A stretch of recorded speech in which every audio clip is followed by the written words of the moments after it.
We welcome you live to Kalamazoo College softball field. It's the home opener for the Hornets as they face the Ohio Wesleyan battling Bishops, who start out their order with the catcher, Avery Panazzo. In the circle for the Hornets, it's Maddie Verba making her 7th start of the year, 33 1/3 innings pitched for number 17, 16 earned runs, 21 strikeouts to 19 walks. Opponents are hitting .267 off the righty. First pitch, outside corner, call for strike one from our home plate umpire Mitchell King and William Coggins. Down the first baseline in the field. For our umpiring crew today in Kalamazoo, Michigan, the rain departs, 65 degrees and sunny for the home opener. That one inside, called for ball one on Panazza. The defense behind Verba stands as Ward behind the dish. Kaza, Newman, Ryder, and we saw make up the infield left to right. Fisher, Fidzma, and Newlove, the outfield in the same order. Rise ball tails above the eyes to the catcher leading off. It's 1-2-3 in the first inning. Avery Panazza, Shamra Minden, and Alyssa back to lead off. A 3-game hit streak at the plate for the senior catcher from Denver, Colorado. Watches that one down low. Ward tried to frame it and hold for a call. Does not get it. Panazzo, third team all NCAC in 2023. She was second team as a freshman back in 2024. Or in 2022. Lifts that one out to left field. Veering back Fisher toward the track. That one's going to one up to the wall. It's going to be a leadoff stand-up double for the catcher. Good start for the battling Bishops trying to recover. They're 2-8 their last 10. That'll help to get runs on the board hopefully early. Now batting number 3, Shamron Vanden Inden. Brings up number 3, Shamron Vanden Inden on a 2-game hit streak of her own, has multiple hits in 3 of her last 4. She's 6 of 14 in that span for the sophomore from West Bloomfield. She was first team all-conference last year. She hit .500 with a .550 slugging and over 1,000 OPS in 32 games. Lefty puts down a bunt charging back in. No play, not in time at first. Runner advances to third, and it's runners at the corners after the bunt single. And it brings up exactly who you'd want up with Alyssa back. 2-game hit streak. She's 3 of 6 in her last 2 outings for the graduate infielder from Newark, Ohio. Last year, the senior hit .423 with an over 1,000 OPS as well. 8 extra base knocks along her 47 hits. Has runners at the corners early. Takes the first pitch inside for a ball. 26th career appearance for Verba. It's her 25th start for the Hornets. 127 career innings, a career 3.8 ERA. In danger early with runners to the corners. Bunt up in the air, back to Verba, jumping over. Can't make the play in the circle. Runner will score, runners will advance bases. It's a 1-0 lead, RBI, bloop bunt for Alyssa back. That's heads up base running from third base from Panazzo. Saw the bunt go in the air, had to kind of hit the brakes in the middle of the base path, but saw that Verba coming in from the pitch stride, looped over her glove, and it's 3 straight base knocks on the books. Brings up Riley Gist on a 4-game hit streak. The top of the order has been hitting the ball extremely well for the battling Bishops. Takes the first pitch down Broadway for the strike. 3-game multi-hit streak. She's 10 of 15 her last 4 games with 6 RBIs. 20 hits on the season for the right fielder.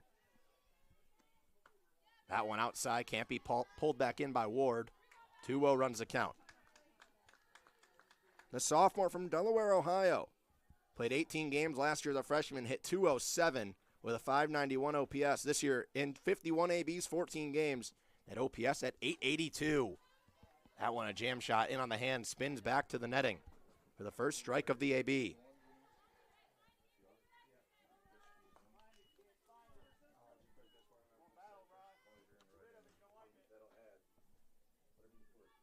Runners at first and second with Vanden Inden at second. Alyssa back stands at first. It's the meat and potatoes of the order with no outs. That one fouled back off into the netting.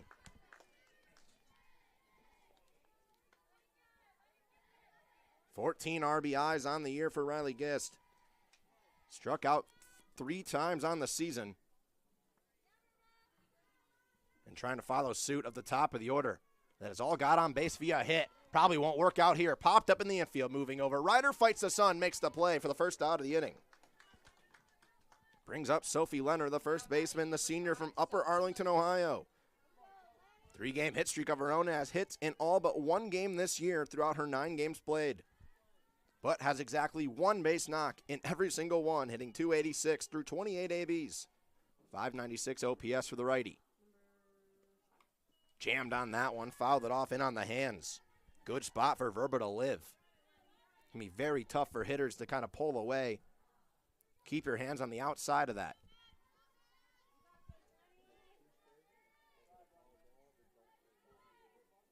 On deck is going to be the pitcher, Shelby Morris.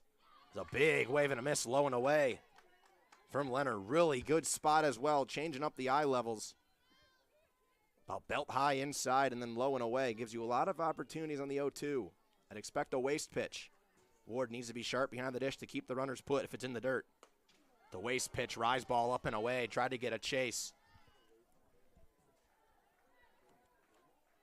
Leonard's only struck out 4 times this year throughout her 9 games. Last year, the junior hit .260 with 3 doubles. Waves at that one on the outside. First strikeout of the inning and of the night for Maddie Verba. And it's a big-time second out. Now batting number 17, Shelby Morris. Brings up the pitcher, Shelby Morris, a sophomore from Beverly Hills, Michigan. Baldwin Wallace transfer, did not play last year for Baldwin Wallace, but this year, .321 on the season throughout 28 ABs. Looking for hit number 10 as that one tails below the knees for ball 1. Morris just one of her last 8, but broke up a 5-game hit streak. Trying to get back to what she was and has a good opportunity to do so here with a 1-0 lead. Runners on first and second. Big swing at that one. Runners take off. Double steal. Throw to third. Not in time. A little low. Moved Kaza over in to the infield.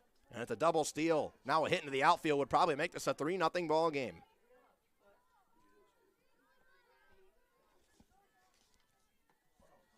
Give 2 swipe bags on the play and now put 2 runners in scoring position for the pitcher. Trying to help herself out before she takes the circle in the bottom half. Nearly went after that one. They'll offer into the field. No, says William Coggins. Morris a .732 OPS on the season.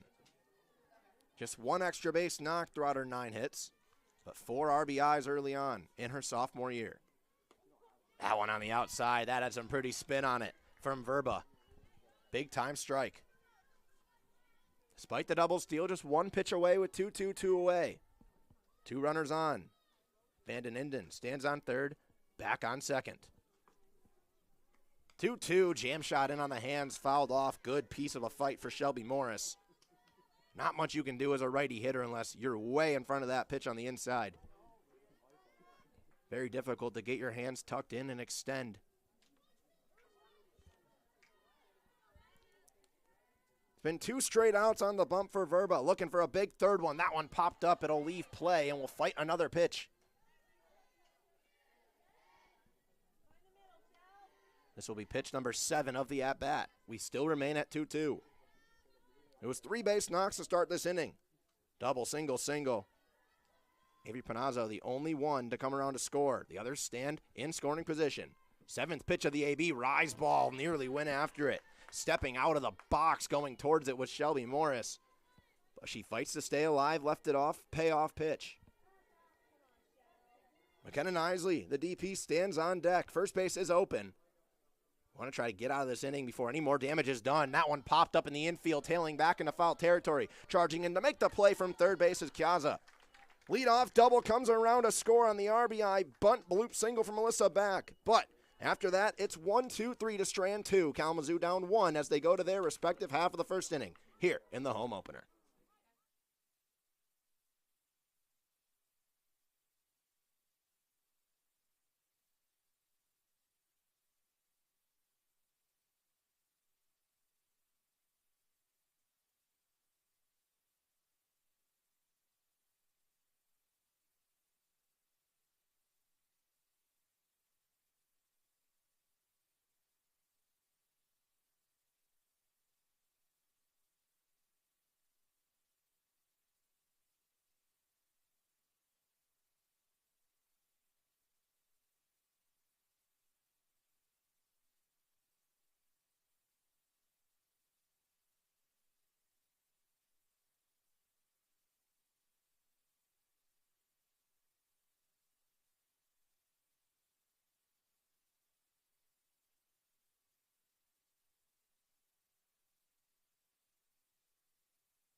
We go to the Kalamazoo half of the offensive first inning. They trail 1-0 after 1-2-3 gets on base and the RBI bunt to Alyssa back. And now it'll be Shelby Morris on the circle after she pops up in foul territory to third base to end the offensive half of the first. The sophomore looking to get back on track. It's been a tough year in the circle as a team for Ohio Wesleyan, a 7.05 team ERA. Shelby Morris threw 40 innings on the dot with a 6.13. Infield playing in on the lefty, Brenna Fisher, ball one on the outside. Fisher, the senior, on a 3-game hit streak. She's 8 of 15 in that span, and they've all been multi-hit games. Average up to 429 on the young season. Slaps this one up the middle, line drive past the glove of Morris. Lead off base knock for Brenna Fisher, trying to get that run right back and then some. Landry Fridsma will come up to the plate. The MIAA leader in triples with 3, but just one of her last 18. Started the season with hits in 6 of her first 7 games, was 10 of 24 in that 7-game stretch. The sophomore from Grand Rapids, runner takes off, high throw, popped up, throw in the backhand. Swipe bag for Brenna Fisher. She's in scoring position just like that. It's Fisher's 12th stolen bag of the year. Came into the day 3rd in the MIAA in stolen bases and tied for the 4th highest on-base percentage. Both numbers have gone up with a leadoff single that currently stands in scoring position.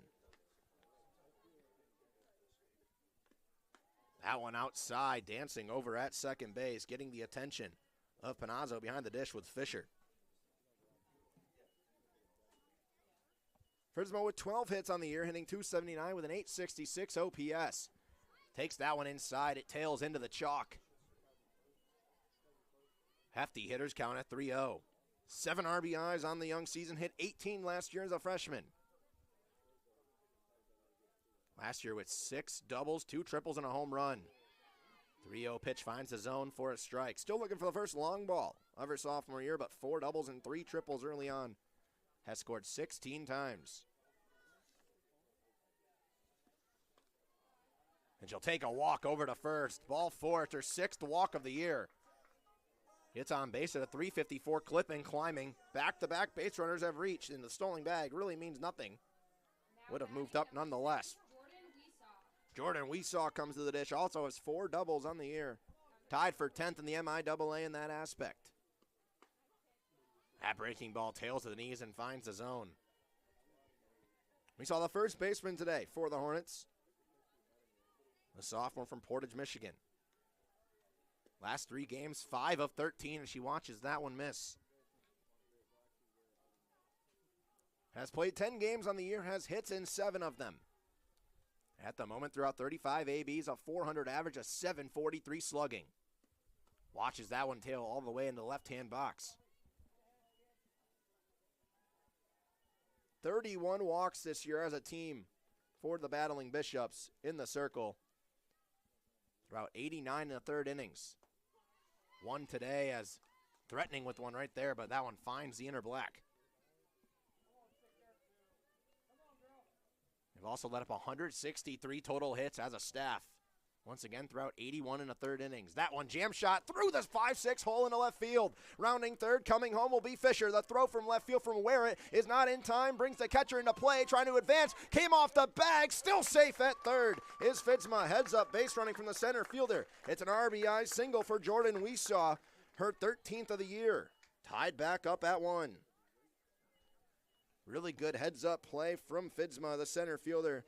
All the way from first base, ground ball goes through the 5-6 hole into shallow left field. The throw came home and able to beat it out. Panazzo knew she had no chance at the plate, stepped into the field, tried to deliver back to third. Brings up Bella Caza. First pitch outside, runner takes off from first, pump fake throw over to third. No bite at all from Fitzma, stolen bag for Weesaw. She's in scoring position now. Her 4th stolen base of the year. Bella Caza, the senior from Beverly Hills.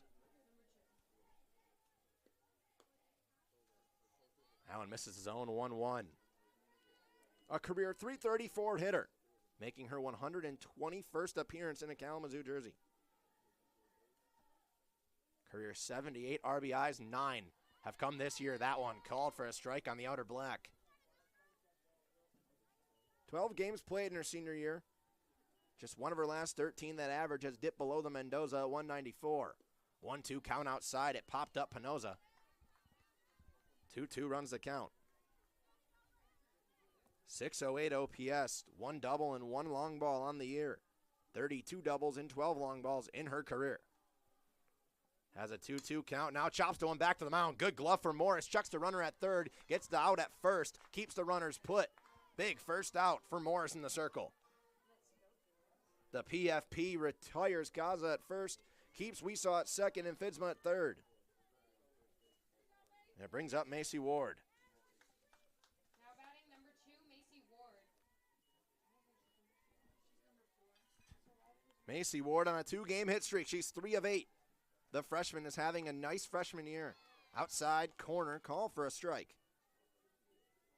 4 of her last 13 and 3 RBIs in her last 3 games. Enjoying a 286 average with a 739 OPS. 5 RBIs in her college career thus far. That one once again popped Penosa up out of her stance. Called for a ball upstairs. Ward a 382 on base percentage. About 28 ABs so far in her freshman year. That one in the dirt. Good pick, Penosa.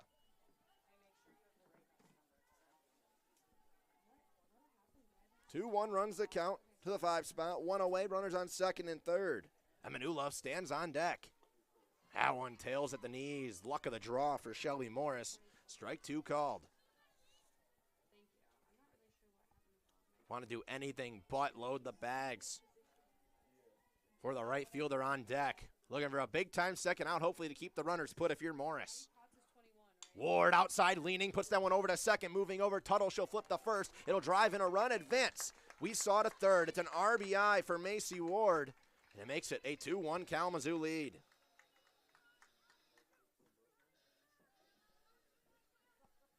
Now batting number 24, Emma Newlove. Brings up Emma Newlove, the junior. Her 103rd career game. 235 average this year as the first pitch misses inside the number 2-4. It's on a 3-game hitting streak, 5 of 11. Has back-to-back multi-hit games and 6 RBIs her last 2. Has 7 RBIs in the last 3, standing at third base. That one outside, 2-0 runs the count. A career 302 hitter with a career 492 slugging, 876 OPS in the box. Big hack at that one off the edge of the bat. Fouls back off into the netting, 2-1.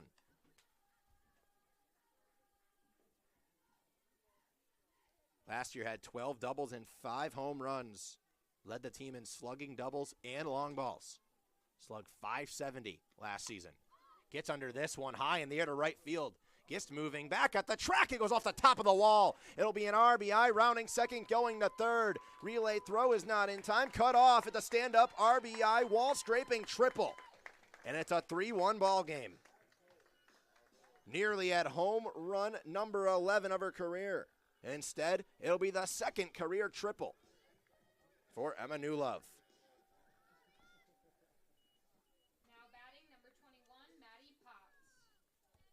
Maddie Potts, the freshman from Wellston, Ohio, steps into the right-hand box, a 7th batter of the inning for the Hornets. That one outside in the left-hand box. This has been the problem all year so far for the Battling Bishops.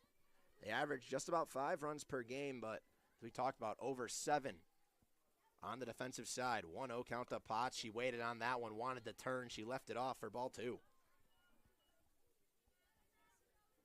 Potts 2 of 11 her last 3 games. She's 4 of 17 in games where she also pitches. Not pitching in this one, the DP. Turns on that one. Line drive over to short. Short hops off the glove of Journey. RBI single for Maddie Potts. It's her 4th of the year, and it's a 4-run inning. It scores Newlove after her RBI triple. Ella Newman. And it's a 4-1 game. Brings up Ella Newman, the 8th batter of the inning. Takes a rip at the first pitch, puts it off the edge, inside swing, fouled off the first base line. Freshman making her 10th collegiate start. 28 ABs, 6 base knocks. 3 of them have been for extra bases. Allen rises 1-1.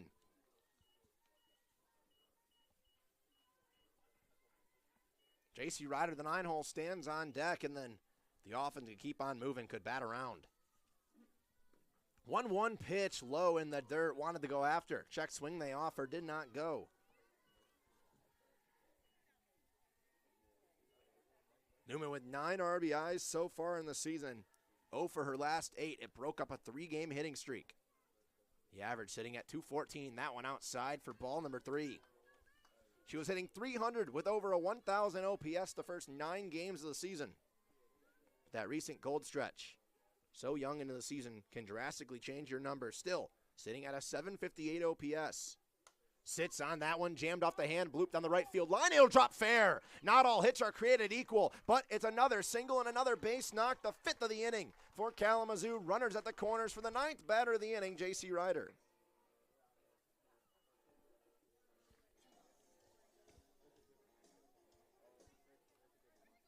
The junior from Grant, Michigan, has been struggling at the plate this season. Hit .222 last season in 30 games and 30 starts as a sophomore.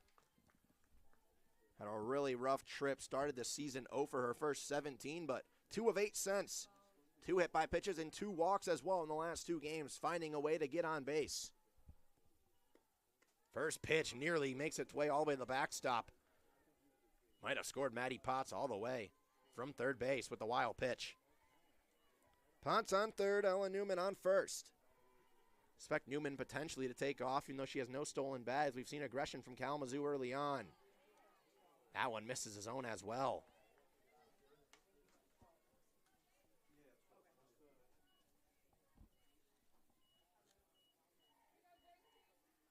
Ryder with 11 RBIs in her Kalamazoo career. Watches that one tail on the outside and missed the zone. And a timeout is called. Panazzo will go talk to Shelby Morris, who, this is the one you want to attack. 39 career strikeouts for Ryder, just 15 career walks. Led the team in hit by pitch last year with 5 of them. Just 6 RBIs last year as a sophomore. Did hit .222 with a .535 OPS. This year, that tough stretch, but getting on base 6 times in her last handful of games. That one down low at the knees. She watches, makes the call herself, and it's ball number 4, a 4-pitch walk. The bases are juiced for the top of the order to bat around in Brenna Fisher. Fisher singled on the first pitch of the game. Up the middle on a line drive. Stole second, came around to score on the Jordan Weesaw bunt single. Up to bat, number 12, Brenna Fisher. On a 4-game hit streak. The 3 prior have all been multi-hit, had the chance to extend that to 4 here in the first inning. The 4-1 ball game, bases loaded. Looks to slap that one, ball number 1 upstairs from Morris.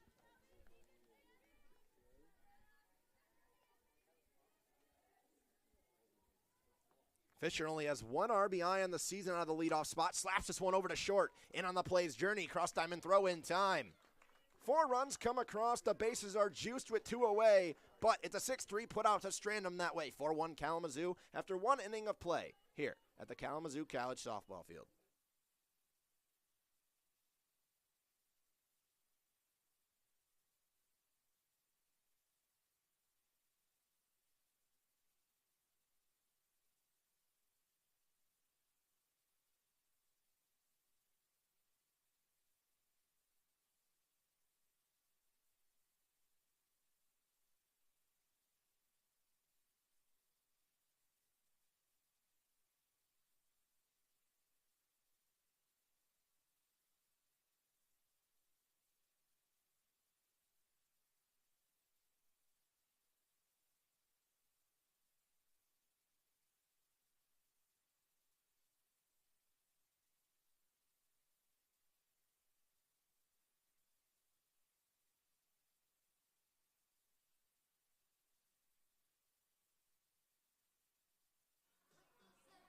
We go to the top of the second inning after a leadoff double for the battling Bishops from the catcher. Avery Panazzo came around to score on the Alyssa back single.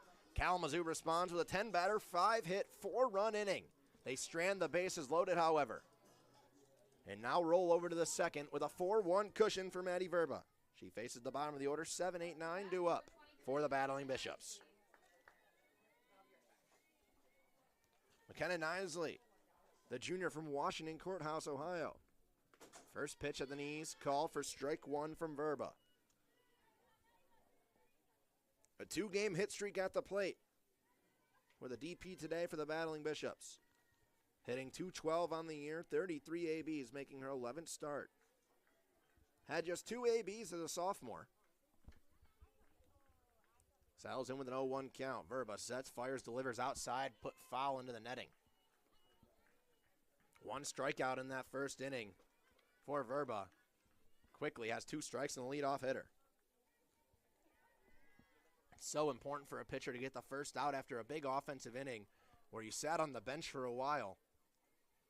Quickly commanding. Called strike, foul strike. That one fouled off the edge. Barely got a piece of it. Nearly was a 3-pitch strikeout.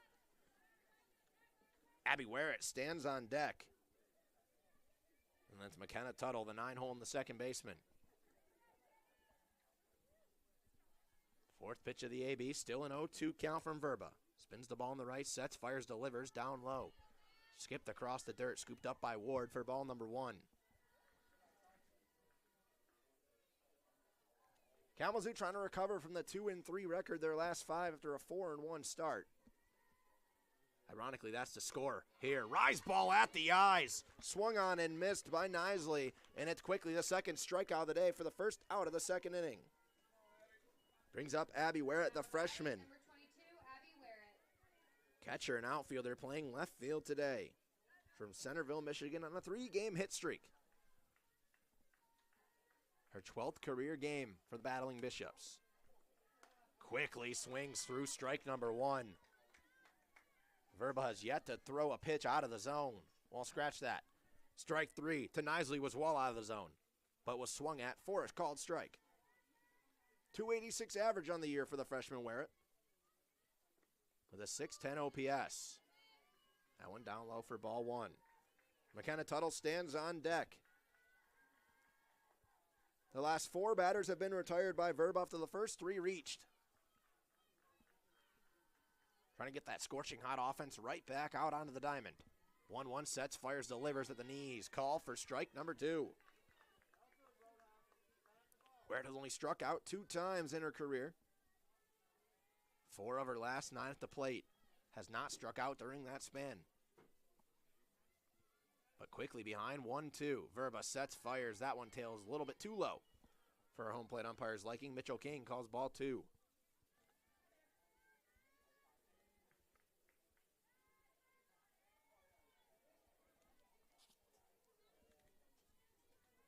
Last 4 up, last 4 down, 2-2. That one, hot shot down the left field line. It's well foul.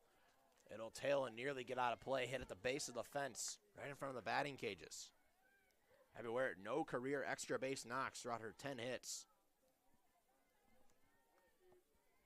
Just a little bit in front of that one. Nearly had her first college home run. If she timed it up right, got a good piece of bat.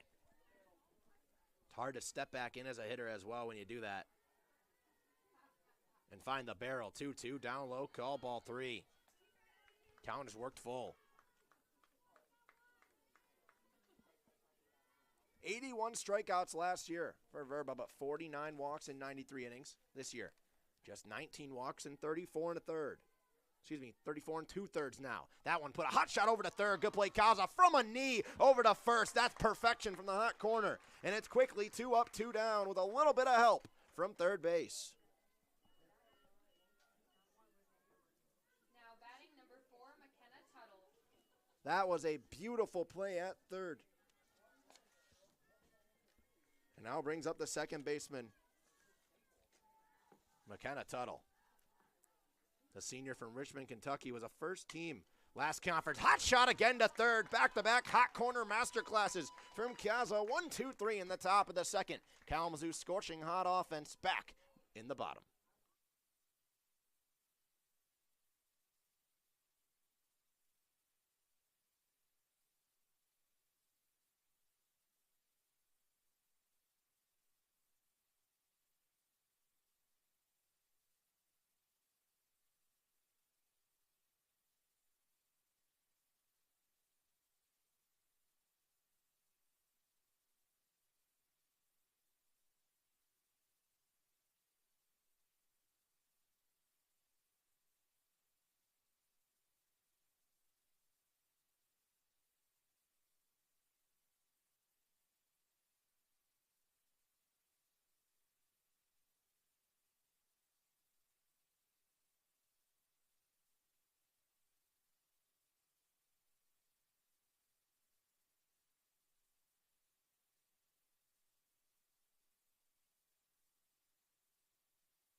New pitcher in the circle already for the battling Bishops. They turn to the DP, McKenna Nisley. After a tough first inning for Morris that saw 5 base knocks and 4 runs. First pitch call for a strike from Nisley. An 8.28 ERA, making her 10th appearance on the year. Second on the team in innings with 34 2/3. Relies a lot on the defense. Softball just trails in the strike zone. 0-2 quickly to Landry Fidzma. Walked her first time up, came around to score. Leads off here 2-3-4. Quickly 0-2 count. Just a bit outside. We go 1-2 to the sophomore. Worked her 6th walk of the season. Her first time to the dish. Now settles back in, trying to get on the hit board. That one lifted high in the air center field. Inden will move back. She lost it in the sun. It one-hops and sits at the base of the wall. Rounding second, going to third. Relay throws not in time. Sliding in, leadoff triple for the center fielder.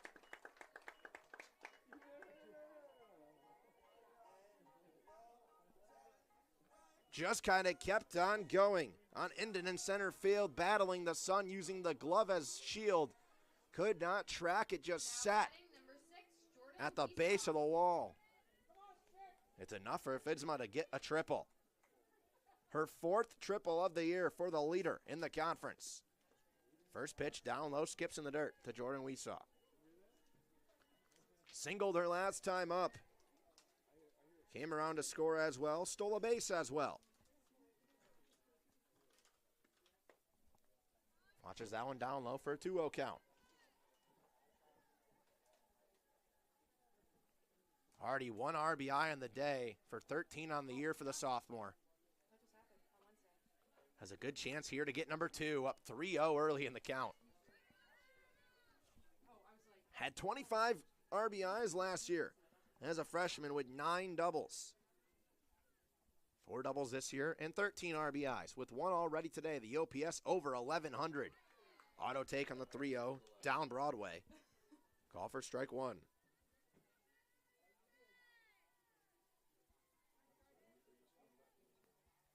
An 1175 OPS coming into the day. Watches that one low and away and works her 3rd walk of the season.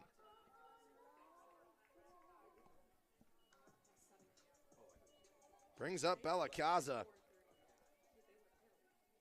to bat, number 14, Bella Caza. Excuse me, Bella Caza. Put a hot shot back to the circle. Her last time up was retired via PFP from Shelby Morris. Runners at the corners. Runner will take off a delayed start, trying to pump fake. Panazzo, no bite at third.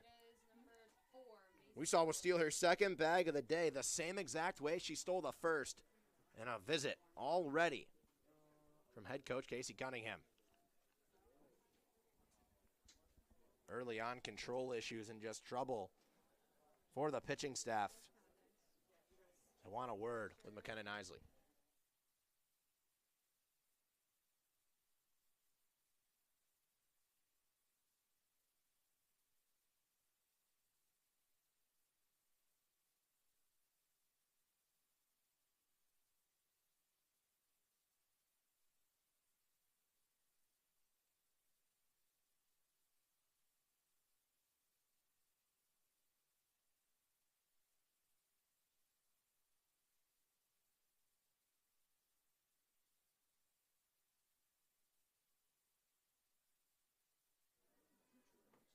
The visit in the circle concludes, and it's runners on 2nd and 3rd with no outs.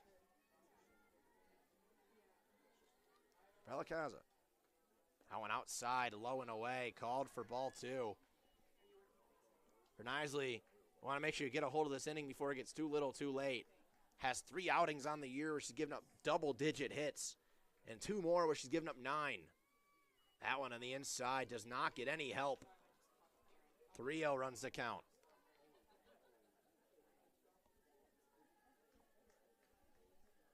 Giving up at least 3 runs every appearance that she's made. That one right down the middle. Auto take from Caza. Macy Ward stands on deck. This is the part of the order. 4-5 that did record the first 2 outs of the first inning. As that one's jammed foul. Panazzo popped up like she had a play at it, but easily landed in the box off the bat. 3-2 runs the count. Good fight back from Nisley. Now settles in, full count, looking for the first out. That one drilled up the middle. It won't come here. One will score. Green light around third for Weesaw. She'll hit the brakes midway through the base path. It's an RBI single. Make it a 5-1 game. The 10th RBI of the year for the senior. Finally gets a hit to go. One for her last 14, but drilled that one and left no doubt about it. Runners at the corners again. Brings up Macy Ward. Number 4, Macy Ward. Ward grounded out to second her last time up.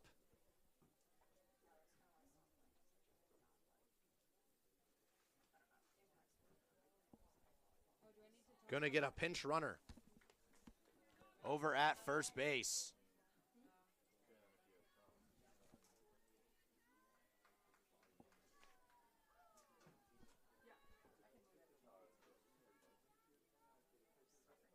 Francesca Ventura runs at first. Runners at the corners for Macy Ward. Ground out to second, but got an RBI her last time up. Runner takes off from first on a cue. Throw is cut off at the circle. Beautiful play, but no bite at all from Weesaw at third at the stolen bag. And now runners at second and third again. Ward 6 RBIs on the season. One already today, has 2 more in scoring position. Puts this one on the ground through the hole at second. 1 will score. Green light around third. 2 will score. It's a 3 RBI day for the freshman catcher. And when it rains, it pours. It's 7-1. Make it a 3-game hit streak. And 6 RBIs the last 4 games for Macy Ward. Up to bat, number 24, Emma Newlove. Brings up Emma Newlove. Tripled her first time up. It's just her second career triple. That one gets away in the dirt. The throwdown from behind the plate, not in time. Able to swipe the bag, Macy Ward on the wild pitch. A little bit of a delayed take. And a little bit of a pump fake from Panazzo. Already 3 runs here in the bottom of the second. No outs recorded yet. Isley in the dirt.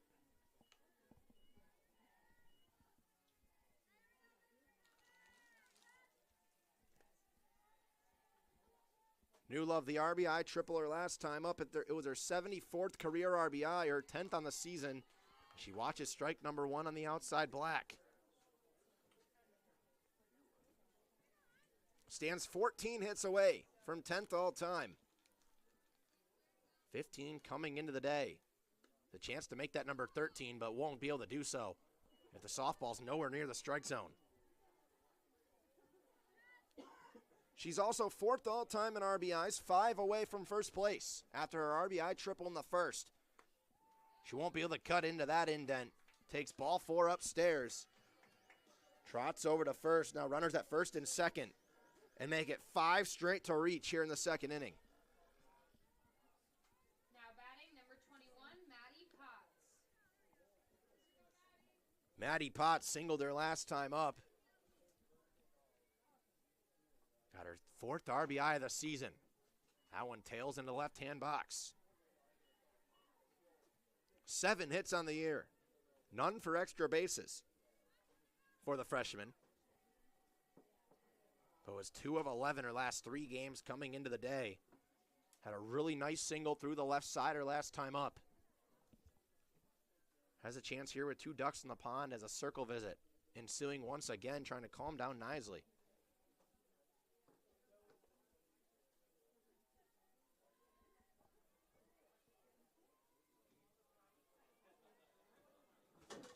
Seven to 1 the score. No outs recorded yet here in the bottom of the second inning.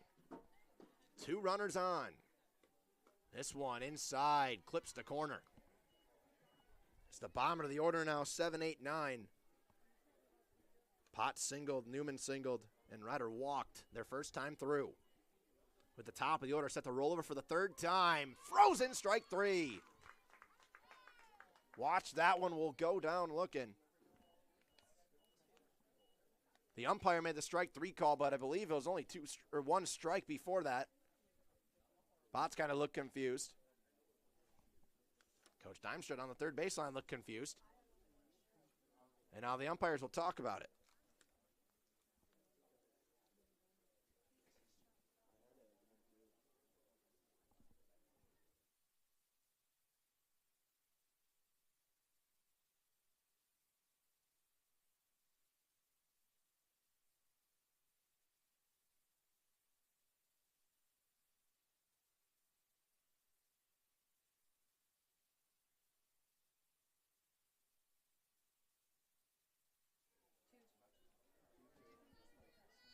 Two count after the error. Strike 3 call down the middle. This one's chopped back up to the mound. It's a 1-5. The 4 is cross diamond throw, not in time. Gets by the glove of Leonard. A run will score all the way. It's Newlove who will come around to trot home. The out at third tried to turn the 1-5-3 double play. Turns disastrous. The E5 turns to a runner scored.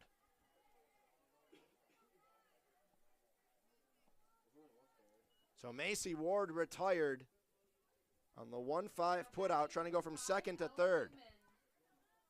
Maddie Potts reaches on the fielder's choice.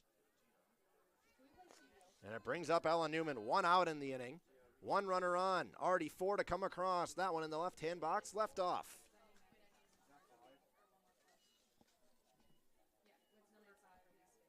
Newman singled their first time up. Now has hits in 4 of her last 6 games. Big swing at that one. Ground ball over. Moving to the left from third. Back will make the play. Make it 2 away, but a runner advances to scoring position.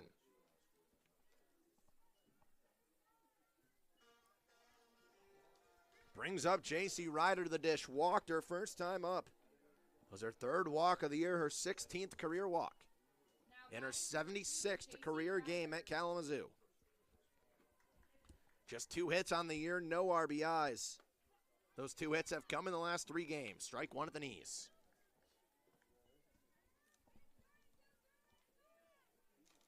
Primarily contact, her only career extra base hit was a double against Albion on the 4th of April in 2023. Sits on that one, watches it tail to the Worms, 1-1. Playing second base today, top of the order on deck, with Brenna Fisher set to roll over for the 3rd time tonight. It's an 8-1 lead. Outside, clips the corner. Strike 2.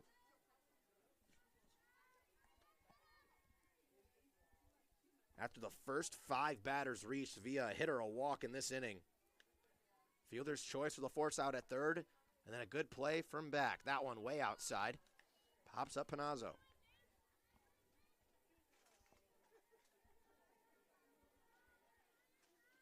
16 hits last year as a sophomore for Ryder through 72 ABs. Watches that one rise up. Payoff pitch will attend. Walked her first time up for her 3rd walk of the year. Had only 5 walks last year in 30 games. It's a chance to make it 4 walks in the year here in game number 13. Wanted walk number 4, sat on it. Defensive swing to foul it away. Didn't want to go around, but probably would have rung her up. Strike 3 if she left it. It's a good piece of hitting from the junior.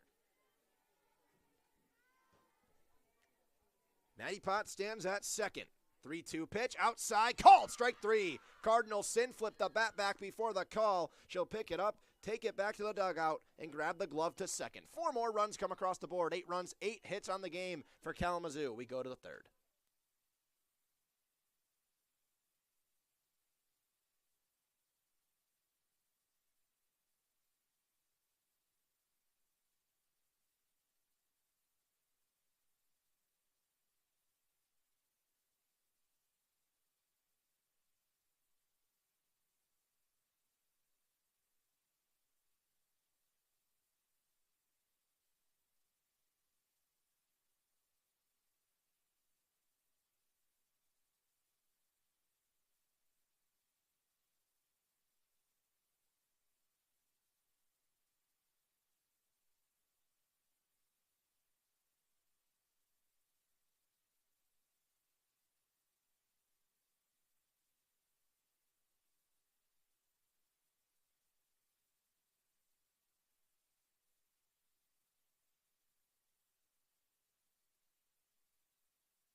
4 more runs come across the board for the Hornets in the bottom of the second inning.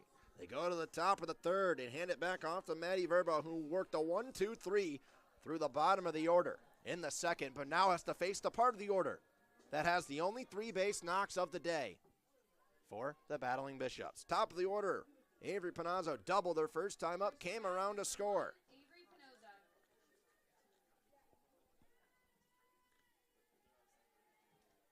Hit her 5th double of the year, now on a 4-game hitting streak, and has hit in 11 of the last 12 after starting 0 for 8. First pitch upstairs to the chin on the rise ball. Call for ball number 1. The senior has scored 17 times this year. Came around earlier in this ball game after getting her 14th career double. That one at the knees for a strike.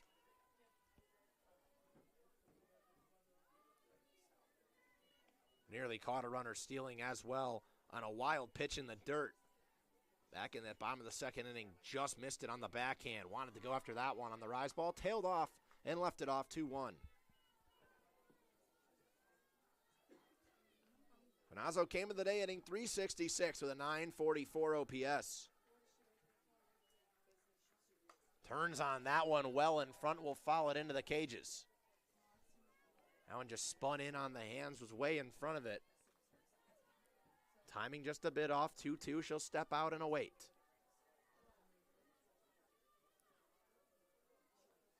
They're scoring the first run of the game. It's been 8 unanswered for the Hornets. That one upstairs.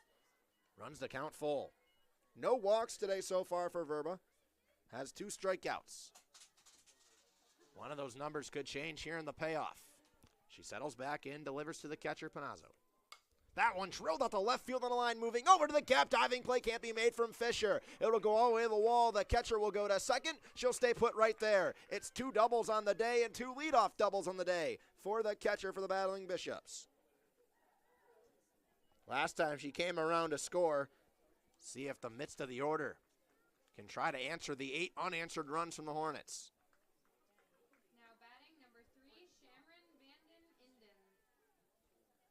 Shamron Vanden Inden. Vanden Inden will come up to the plate on a 3-game hitting streak of her own, as multi-hits in 3 of her last 4 coming in the day. 1 for 1 early on. Looks to bunt that one right back. It sat right in front. The throw over, not in time. She beat it. That's a perfect slap bunt from a lefty.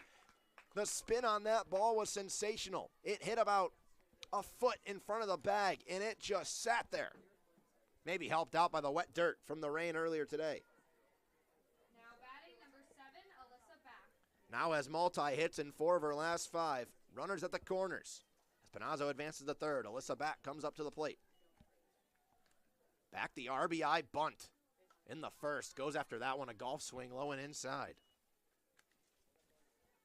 3-game hitting streak. She's 4 of her last 7. Only 7 recorded ABs on the year for Back, which is odd, given the fact that she had 111 last year and hit .423 with an over 1,000 OPS. That one pops Ward out, 1-1. 47 RBIs in her Battling Bishop career. Has 2 more ducks in the pond with runners at the corners. Looks to bunt again. This one back to the circle. Play can't be made. Charging in from short is Newman. The play at the plate. They got her. What a play from Newman. Runners will advance to second and third, but they record the first out of the inning in a pretty unorthodox fashion. So Back will reach on a fielder's choice. She'll go all the way to second. Vanden Inden will go from first to third. Panazzo is retired in the 6-2.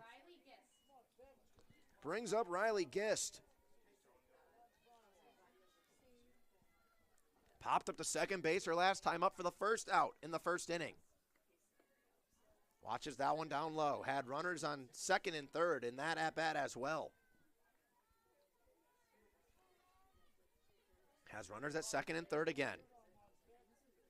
Has been swinging a hot bat recently for the sophomore from Delaware, Ohio. Watch down in the dirt. Big swing at the chest and the rise ball. Really good pitch from Maddie Verba to even the count up at 1-1.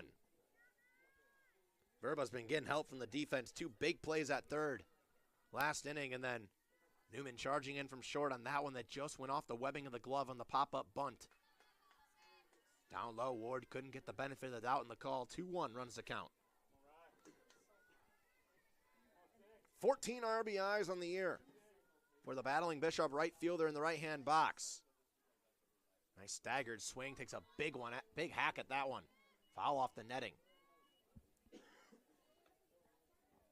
An 882 OPS coming into the day. Got way under her first at bat. It's one that didn't even leave the infield. Gave a little bit of a tough time for Ryder at second, given the sun. But made the play. Verba, 2-2, sets, fires, delivers, jam shot over to short. Newman again will come home. The throw's not in time. It's a little wild, charging into Ward, and 2 runs will score. Back will score all the way from second. Vanden Enden will score from third on the E6. Ward got charged by the runner coming home. And Gist will go all the way to second base. She'll reach on an error as well.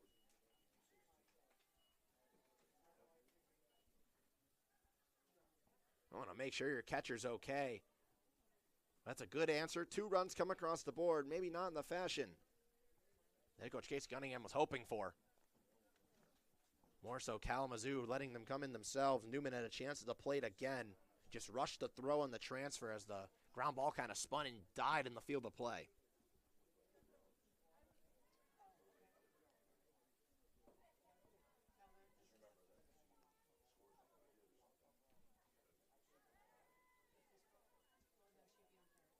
So Gist on second with a fielder's choice. Vanden Enden and Alyssa back come across to score. And it brings up Sophie Leonard. Struck out her first time up swinging. Was part of that 6 up, 6 down to end the first and go with the second. But this top of the order has been the part that's been getting to Maddie Verba. It's the part of the order that's been firing for the Bishops as of late. Despite being 2-8 their last 10, that one chopped off the edge of the bat over to second. Easy play for Ryder. Runner advances to third. Throw across diamond to try to catch her in the middle of the base paths. Not in time. The 4-3 put out to retire Leonard brings up the pitcher, Shelby Morris. Or the old pitcher, Shelby Morris. The starting pitcher, Shelby Morris. Morris started this game in the circle through 40 pitches. 5 hits, 4 runs, 2 walks, no strikeouts. Popped up in foul territory on the third base liner last time up. Takes strike 1 at the knees.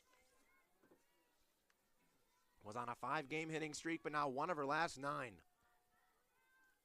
4 RBIs on her year. 5 is standing at third. Trying to get back to a 4-run game. She's an early 0-2 hole.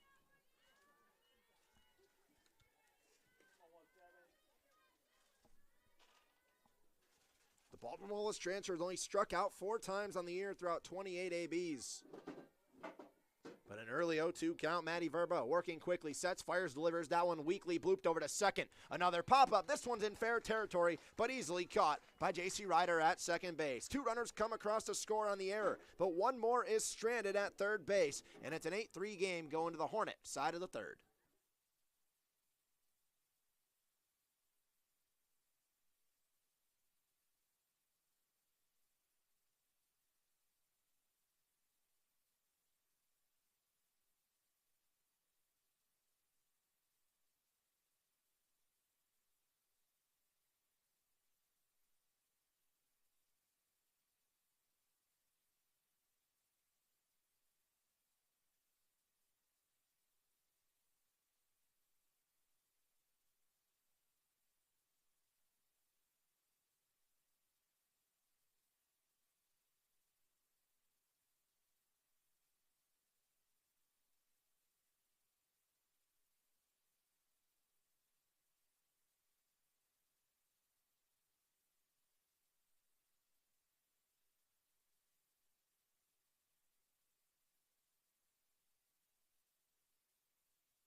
Top of the order rolls over for the 3rd time tonight. Here to begin the bottom of the 3rd inning. 12, Brenna Fisher. It's Brenna Fisher, Landry Fidsma, and Jordan Weesaw up to the plate. 1 for 2 for Fisher. Grounded out to shortstop. Her 2nd time up. That was also in the first inning. She was the 10th batter of that inning. Looks to slap that one. Picked up, not called for a strike.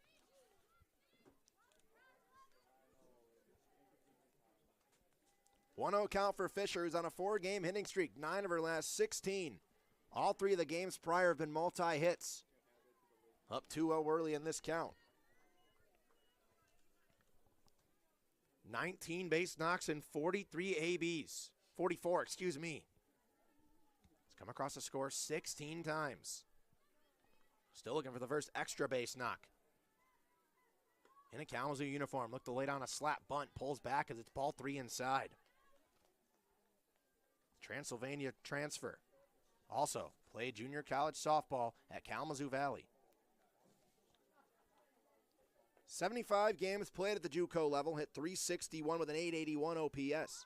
Looks to lay down a bunt on the 3-0, pulls back, called strike 1. Just 23 ABs last year for Transylvania, 6 base knocks. Has already looking near quadrupling that one inside. Works for a walk. She works her 7th walk of the year. Another leadoff base runner, the 3rd straight time. Brings up Landry Fridsma to the plate. Batting number 7, Landry Fridsma. Fridsma tripled to lead off the second, her last time up. Hey, Coach Cassie Cunningham talking to our field umpire very animatedly.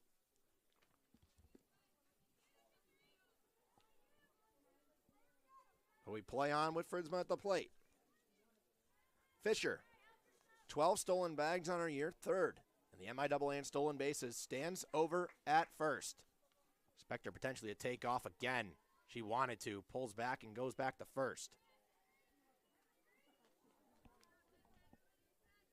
Fridsma 1 for 1 with a triple and a walk. Came around to score both times. It was her 4th triple of the year. Runner takes off this time. Outside pitch. Throw from one knee on the backhand. Tag not in time. It's another stolen bag for Brenna Fisher. And now a runner in scoring position for Fridsma.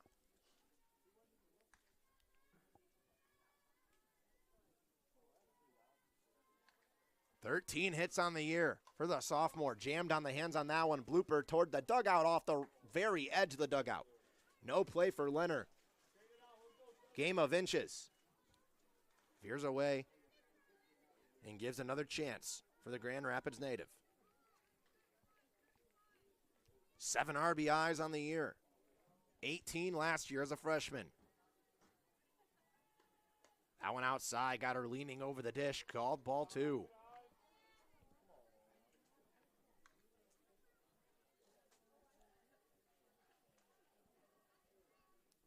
Two count to Fridsma, who's 1 of 1. That one upstairs runs the count full. Worked the walker first time up. This is the part of the order that has been dangerous. 1 through 3. Has a combined 4 hits. That one bloop foul territory, charging in from first. Basket catch is made from Leonard, and it's a big time first out. The quickest it's come in a half inning so far for the Battling Bishops.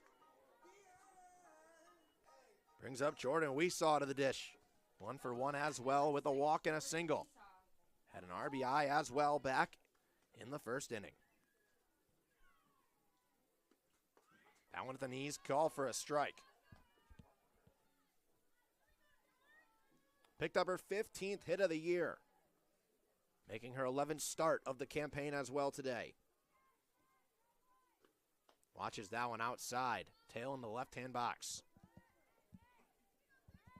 Top 10 in the MIAA for doubles, top 7 for home runs as well. For the sophomore first baseman. Sets, fires way in front of that one. Hot shot down the line is foul. Was sitting heat, did not get that. Still a solid barrel, but obviously way in front of it as a Veers foul.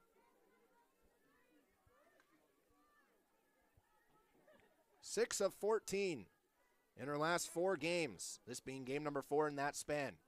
Now has hits in 8 of her 11 games on the year. That one outside evens the count at 2-2.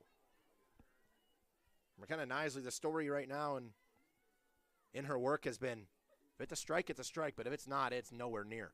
That one was nowhere near as well. 2-2. That's a strike, but it's put to right center field. It'll split the gap, go to the wall. It's an RBI, rounding first, going to second for Weesaw. She'll hit the brakes there, throws not in time. It's an RBI double for the sophomore, her 5th double of the year, her 14th of her career, her 13th RBI. 14th RBI. 2 of them have come today. Now batting number 14, Bella Caza. Also has 2 stolen bags. Now brings up Bella Caza. Singleton came around to score her last time up. That one joins her in the box at the eye level. Got her 10th RBI of the season, her last AB. Broke up a 1 of 14 stretch, including the first out of this game. Recorded off the bat of Caza on a PFP ground ball. 2-0 count. Weesaw stands on second base. She reaches for the 3rd time today on that hot shot double to split the gap.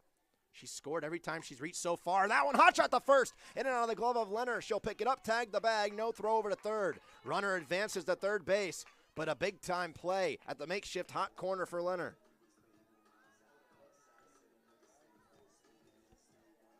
It brings up Macy Ward. 1 for 2 with 3 RBIs today. 6 RBIs her last 4 games. She has 7 over at third base. That one outside, pulled back in by Panazzo.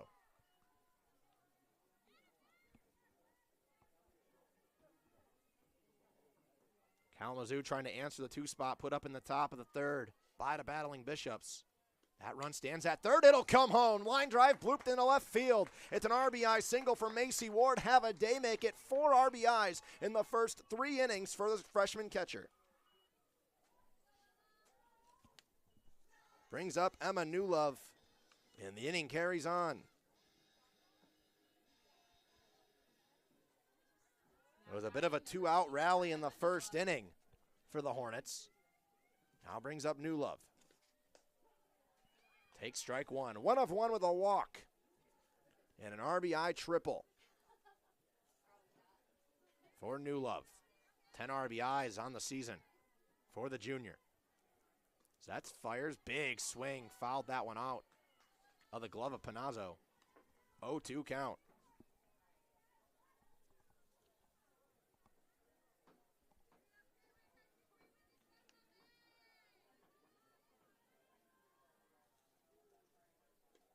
That one way upstairs on the 0-2. Pop Panozza out of her position. Count goes 1-2. Newlove has struck out 86 times in 103 games in a Kalamazoo uniform. That big, powerful swing. She's got a 1-2 here. She'll go down looking. Strike 3 called on the low and away corner. 2 runs come across. They strand Macy Ward at first. She has 4 RBIs through 3 innings. It's a 10-3 game.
We go to the top of the 4th inning after Kalamazoo answers the 2 spot in the top of the 2nd by Ohio Wesleyan with the 2 spot of their own.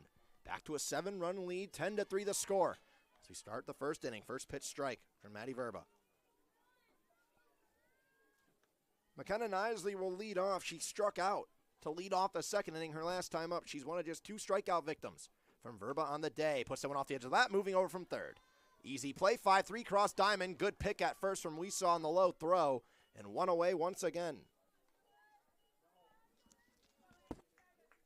So far through 4 innings of play, the leadoff hitter has reached and came around to score twice. The leadoff hitter has been retired twice. Both of those times have been the same girl as well. When they double and come around to score, it's Avery Panazzo. When they're retired, it's been Nisley. First pitch for a strike to Abby Warrett.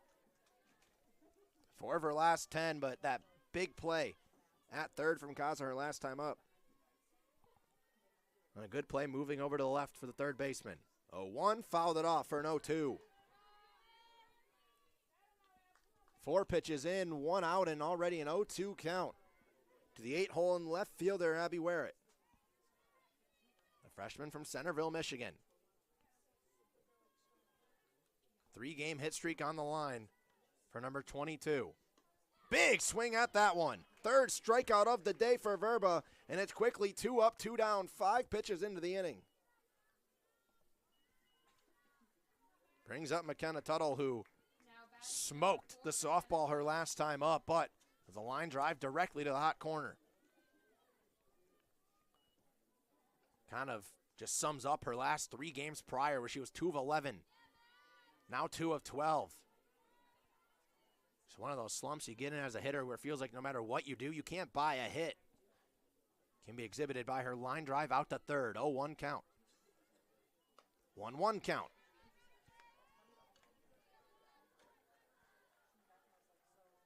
Excuse me, 2-0 count we run. I thought it was 1-0. Or 1-1, excuse me. We'll see, as doesn't matter, hit by pitch. 1-2-3 is avoided from the bottom of the order. And it's a hit by pitch from McKenna Tuttle. She'll reach. So I guess we'll never know, but it does not matter. Runner on first base. It'll bring up the top of the order for the 3rd time tonight. The part of the order that's gotten to Verba on the bump. 2 for 2 with 2 doubles for the senior catcher. Steps up now with traffic from the leadoff spot. Strike 1 at the knees. 8 RBIs in the season. Has played every single game for the Battling Bishops. 97 career hits. That one can't be pulled back in from Ward. Has doubles 14 and 15 of her career as well.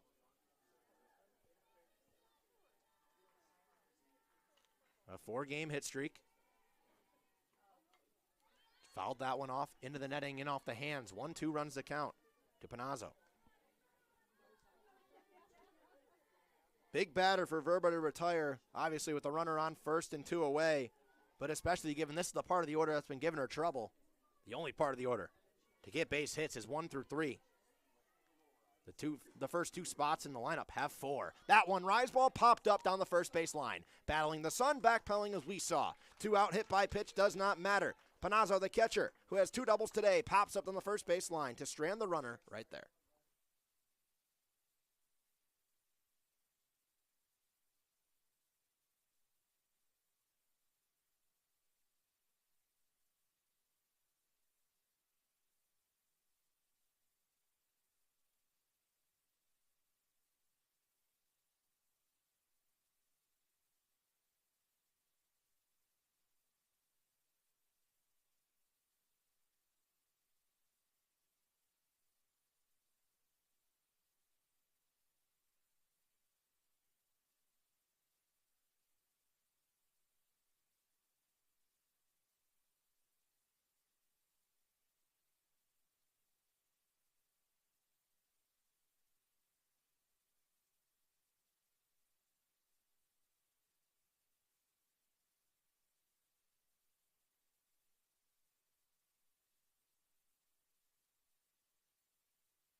A new pitcher takes the circle here in the bottom half of the fourth inning for the Battling Bishops. It's freshman Ava Peterman making her first career appearance, in the circle at the college level. The freshman from Johnstown, Ohio. Steps in to face the bottom part of the order. 7, 8, 9 due up for the Hornets. First pitch outside for ball one. So you can close the book on McKenna Nisley. Throws 2 innings, gives up 5 hits, 6 runs, 5 of them earned. Walks 3 and strikes out 2.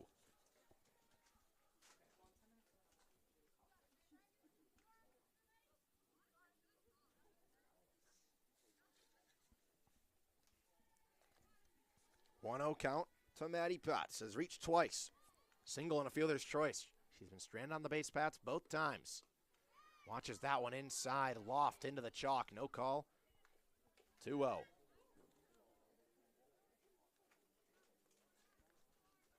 Freshman pitcher in the circle.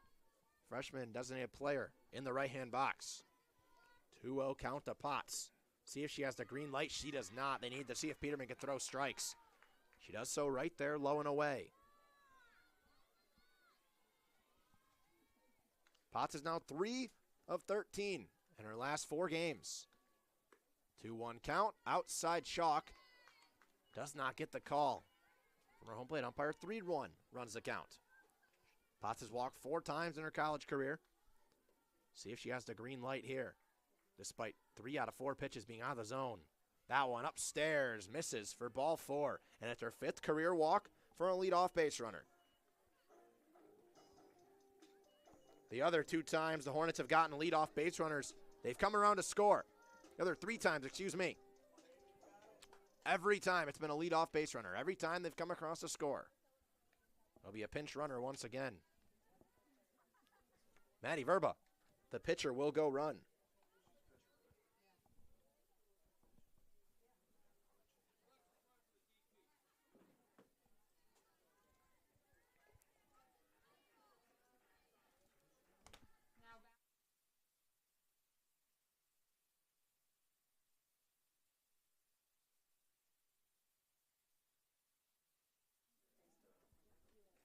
Ella Newman, who's 1 for 2, comes up to the plate, singled back in the first inning.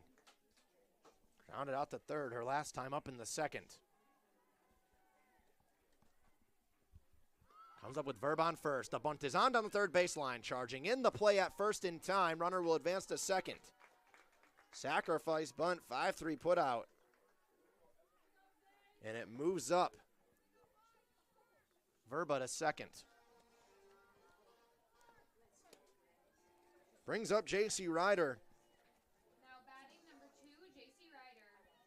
The only qualified batter in the lineup without a base knock today.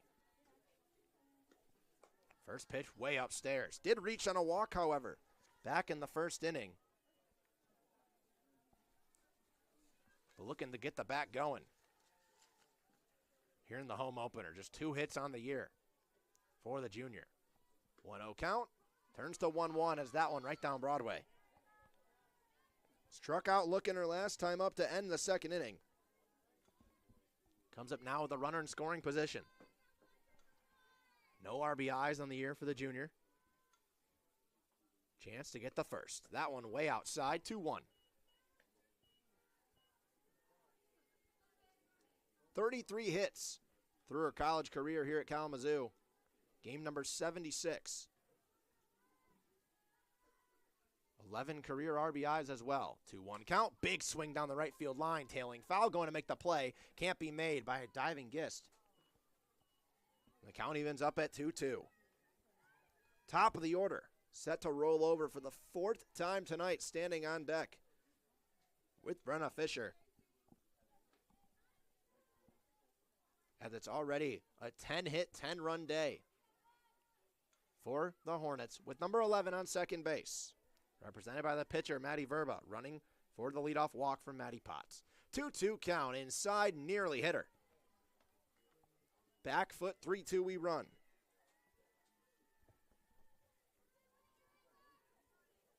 Ava Peterman has already walked the leadoff batter. Can get her first career collegiate strikeout here. 3-2 pitch to Ryder. Swings and fouls off, will do it again. Ball is fielded in the on-deck circle by Brenna Fisher. And J.C. Ryder will settle back in. I'd imagine she's swinging if it's even close. Don't want to go down looking 2 at-bats in a row. 3-2, part 2. That one's close. It's chopped on the third base line. Making the play in fair territory. He's back. She sails the throw into the fence, I thought it went over, but we're blocked, and it stays in. Runners at the corners after the E5.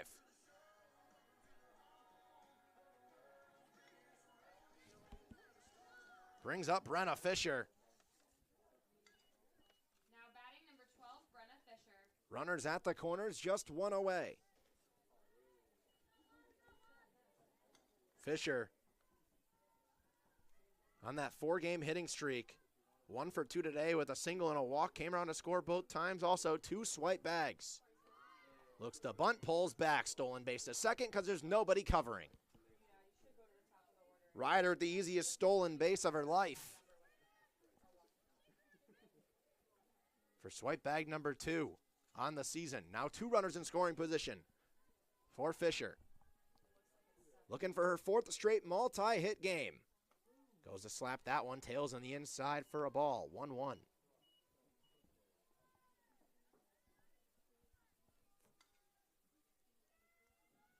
Just 1 RBI on the year for the leadoff hitter. 2 ducks in the pond here, leading 10-3 with a 1-1 count, 1 away. Looks to slap down the left field line. She does. That one tails and drops fair. Foul, says the home plate umpire.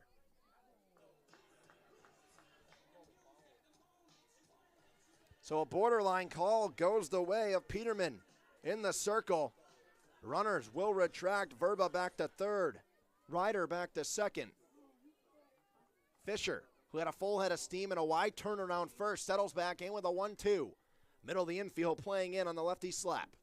1-2 count delivered. Slap, this one is fair. No doubt, line drive left field. 1-1 will score. RBI single for Brenna Fisher. Makes an 11-3 game.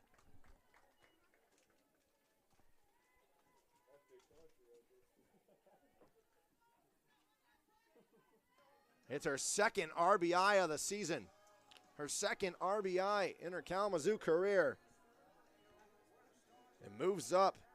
Ryder over to third. Now runners at the corners for Fritzma. Fritzma 1 for 2 with a triple and a walk. Popped up to third base her last time up. Runner takes off at the slow one down low. Throwdowns cut off by the second baseman Tuttle. Still no bite at all from runners on third on fake throwdowns. It's a swipe bag for Fisher, her 3rd of the day. Where singles are doubles, she now has 14 stolen bases on the year and 37. Or excuse me, trying to do some quick math. 56 in her college career throughout Kalamazoo Valley Community College, Transylvania, and now here at Kalamazoo. 1-1 count to Landry Fritzma.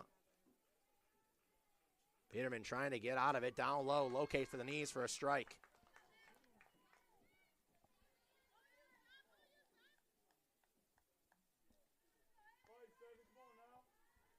Fritzma picked up her 4th triple of the year. Still looking for an RBI today with 7 on the season. That one all the way in the left-hand box. 2-2, no chase across the plate.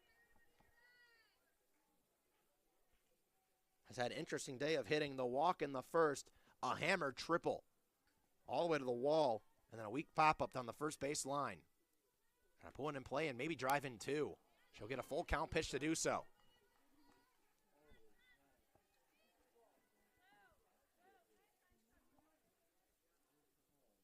Casey Cunningham, I think, is making another pitching change.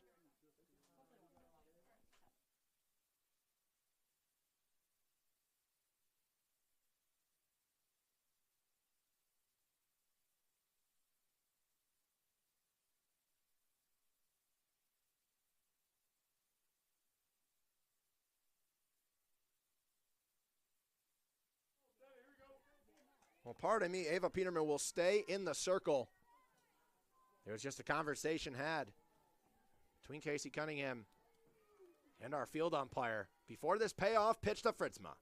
Sets, fires, delivers, put back up the middle on a ground ball into center field. 1 will score. Green light around second base for Fisher. The throw's cut off in the circle. It's a 2 RBI bases clearing single for Landry Fritzma.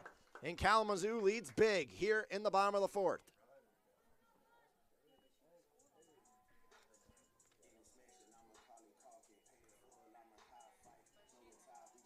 Fritzma has 9 RBIs on the season now.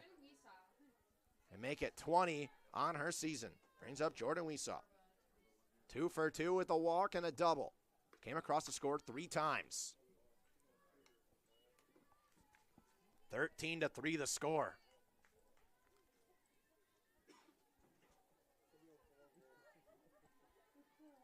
So with the 2 RBIs, now to Fritzma standing as that one's line drive off the glove, diving of back. It'll go into left field, fielded by Werrett. It's a smoked single from Jordan Weesaw, and runners at first and second. Make it 3 straight singles. So going back to the statement before, Jordan Weesaw put a charge into a softball with the 2 RBIs to Landry Fritzma. That now makes it, you can count it, 1 through 7 in the Kalamazoo lineup. All have RBIs, and they total to 12. That one is going to hit Gaza. Bases are loaded.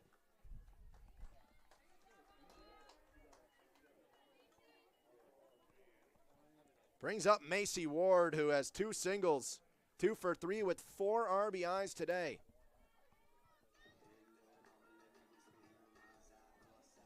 Ten hits on her season. 2 of them for extra bases, 2 doubles. On a 3-game hitting streak, smoking the softball. Watches that one inside low into the corner for a strike. 8th batter of the inning. Emanulov would represent batter number 9. Scorecard filling up for the Kalamazoo offense. 13 runs and 13 hits. Peterman sets, fires to the knees, called for a looking strike 2.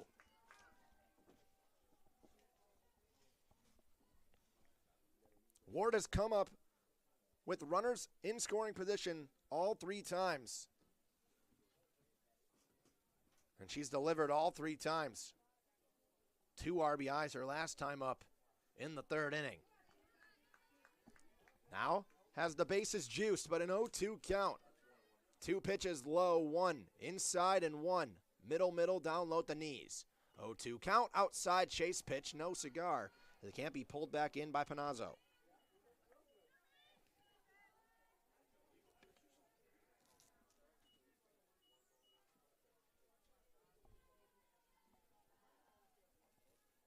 One count delivered, swung on, hot shot over to short. Journey makes the play, force at third. It'll still drive in a run.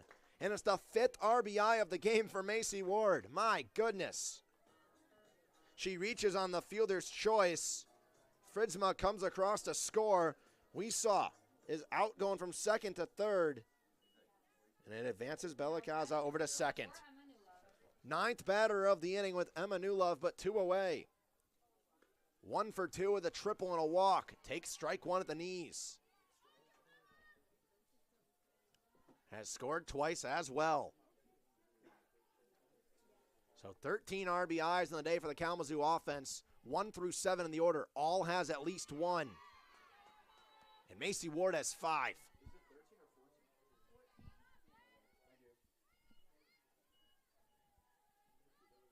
Oh, 2 count quickly in a 14-3 game.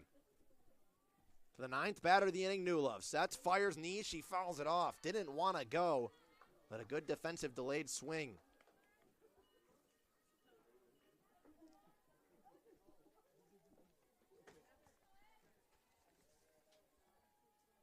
'74 career RBIs at Kalamazoo for the junior. She has an 0-2 count, bases loaded, line drive, or runners on first and second. Line drive left field, gets by the glove of Werrett. He'll go all the way to the track. 2 runs will score at the bases clearing single with an error in left field for Emanulov. It's a 16-3 game.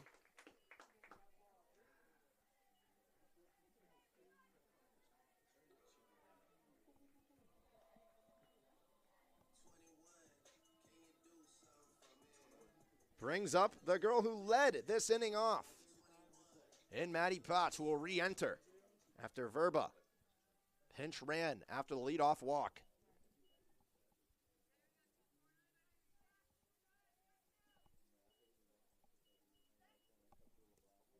Scratch that, scored a double for Newlove, her 2nd extra base knock of the day. Now 2 for 3 with a double, a triple. 3 RBIs and a walk. Has come across the score both times she's got on the base paths. 10th batter of the inning, Maddie Potts. First pitch, line drive over, through the 5-6 hole. Red light over at third base, and runners are at the corners once again. It's a multi-hit day for Maddie Potts. She's reached 3 times.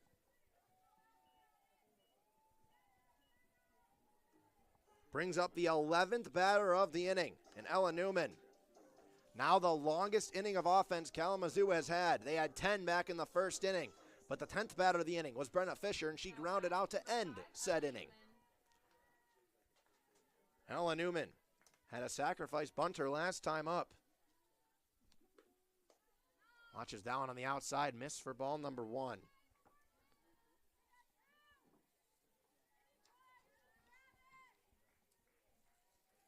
Now make it 15 RBIs for 1 through 7. As that one tails and finds the zone. 16-3 the score. Potts over at first. Newlove at third. Newman 1 for 2. No RBIs in the day for the 8 or 9 hitter. That one put foul off the edge of the bat into the netting. 1-2 again, but it's been 2 straight 2-strike counts. Where it was a double by Newlove on a 1-2 count, excuse me. And Potts singled on a 2-strike count as well. Peterman trying to retire a 2-strike count to get out of the inning. Low and outside. Can't be framed by Pinoza. 2-2 count with 2 away. 2 runners on base.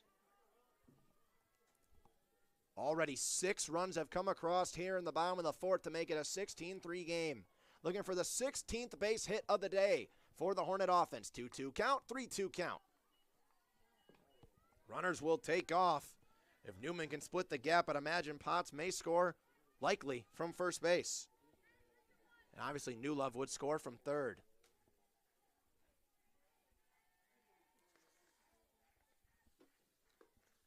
That one high in the air, right field. Easy play for Gist. Charging in, she'll make the grab, but not before 6 runs come across the board in an 11-batter inning. 16-3 the score as we go to the top of the 5th.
It'll be 2-3-4, due up for the battling Bishops. The first pitch in and out of the glove of Ward.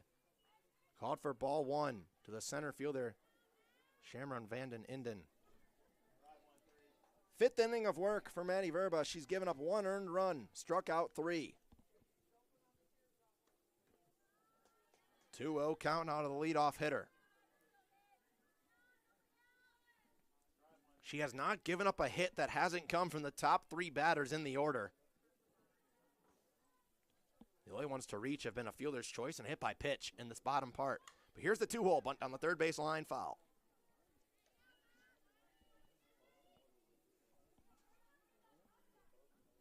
Vanden Inden has reached twice, 2 singles. Came around to score back in the 3rd inning. after 8 straight unanswered runs for Kalamazoo, was answered by 2 from the battling Bishops. But since then, it's another 8 straight unanswered. 2-2 as that one's fouled back.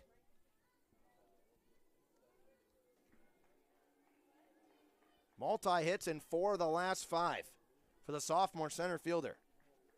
First team all-conference as a freshman. Big swing at that one, in and out of the glove of Ward. Throw down to first, easily in time, as the sophomore center fielder Artie went back to the dugout. It's the 4th strikeout of the day to lead off the 5th inning.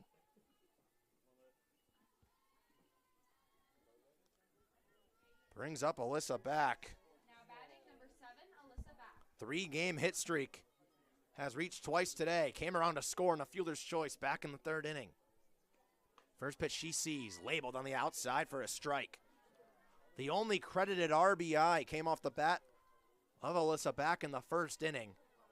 It was the top of the 1st. It was a bloop bunt over the outstretched jumping glove of Maddie Verba in the circle. 0-1, down low, 1-1. Since then, the only 2 runs that come across have been via an error. So unearned on the night of Maddie Verba. Just struck out her 4th batter of the game. 1-1, skips to the plate, 2-1 runs the count. Alyssa back has a single today in the 3 spot. She's the last person in the order. Everyone behind her, 4 through 9, has not recorded a hit or a walk. It's a big strike 2 low and inside. 4 through 9 in the order, only 2 people have reached. On deck, Riley Gist reached on a fielder's choice, and then the 9-hole, McKenna Tuttle reached on a hit by pitch last inning. Breeze through the bottom of the order, that one in on the hands down the left field line and easily foul. Well in front of it was Alyssa back. Trying to recover after not swinging the bat a lot early on in the season. It was the first 10 games of the year. She did not swing the bat. She did not have recorded ABs at least. Only has recorded ABs in now 3 games. She has hits in all of them. 2-2 count. That one lined out to center field. She's got multiple hits here in her 3rd game with ABs of the year and a 1-out base runner for the battling Bishops. Make it 5 hits on the year and 8 ABs for Alyssa back. Brings up Riley Gist. Now batting Riley Gist.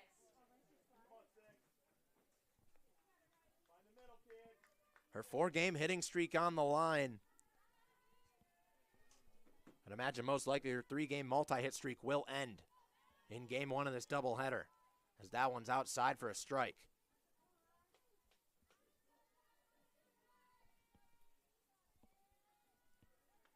Back over on first, has stolen 27 bags in her battling Bishop career. As this one's fouled out over into the netting behind the battling Bishop dugout. She stole 10 last year in her senior season. See if she elects to go, but an 0-2 count now to the cleanup hitter, Riley Gist. Popped up to second base in the 1st inning when she recorded out. Puts that one on the ground through the middle in the center field. Hit the brakes at second base for back. It's back-to-back singles up the middle. Different fashion, 1 line drive, 1 ground ball, and it's back-to-back base runners.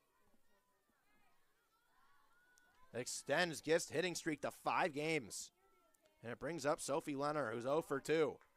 A ground out to second and a strikeout, 1 of the 4 strikeout victims on the day from Maddie Verba.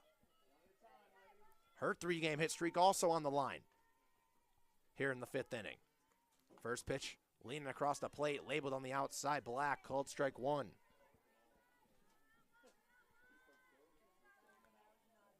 The 10th game played this year for the senior. This would only be the 2nd time that she was hitless if she can't reach first base via a base knock. That one just below at the shins, ball 1. 3 RBIs on her season as well. With Alyssa back at second. Riley Gist at first. Verba after the first out. Back-to-back singles. That one's fouled off. Gets this count to a 2-strike, 1-2. Leonard struck out 5 times on the year. Potential for 6 right here.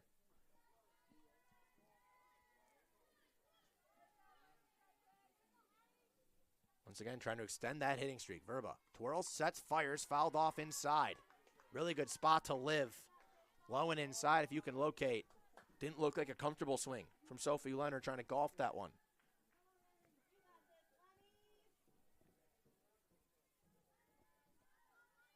If history says anything, Leonard is due. She has hits in 8 games this year, and it's all been 1. She does not have a hit today as she fouls off that one and stays alive again.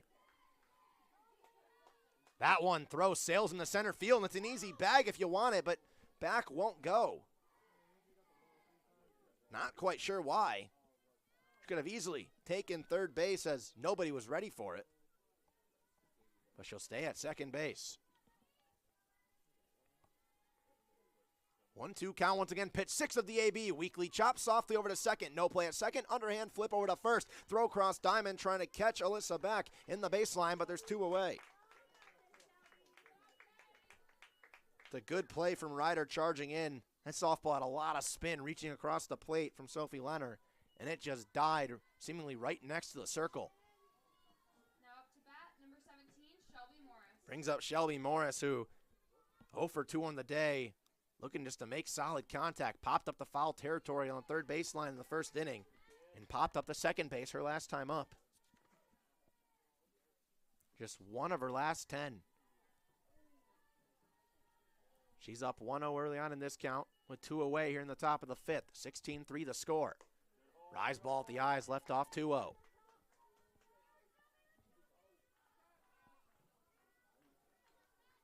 Fifth batter of the inning for the Battling Bishops.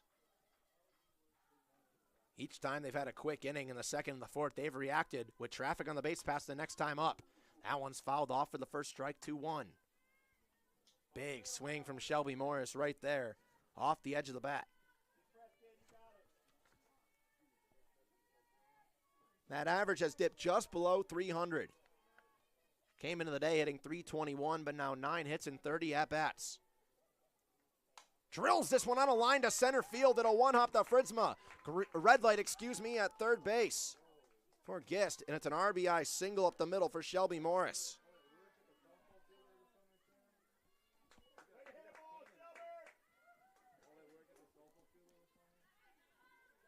Brings up McKenna Nisley.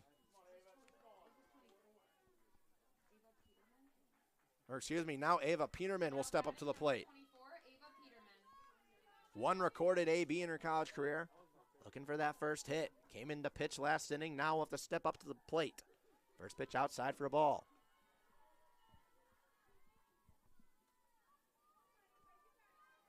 Peterman struck out in her only AB. Goes back on the 11th versus Calvin. That one low and away. Called for a strike on the corner.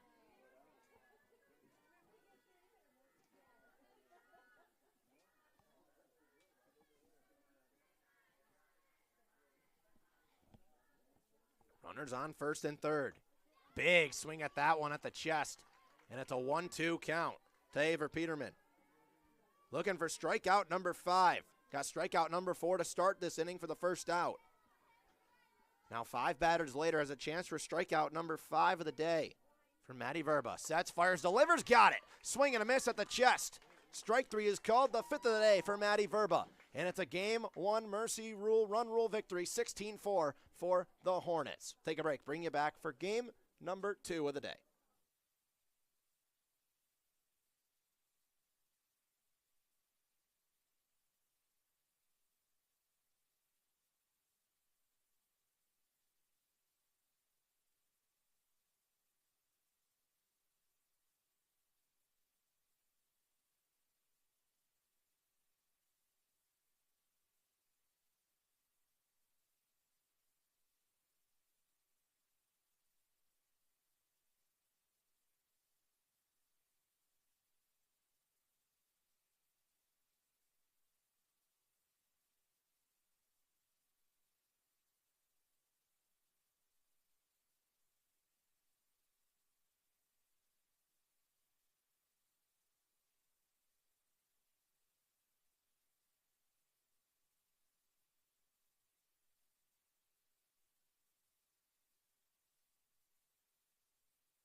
We start game number 2 after a 16-4 run rule game 1 victory for the Hornets. They turn to Jordan Cook, 2024 All-MIAA second team.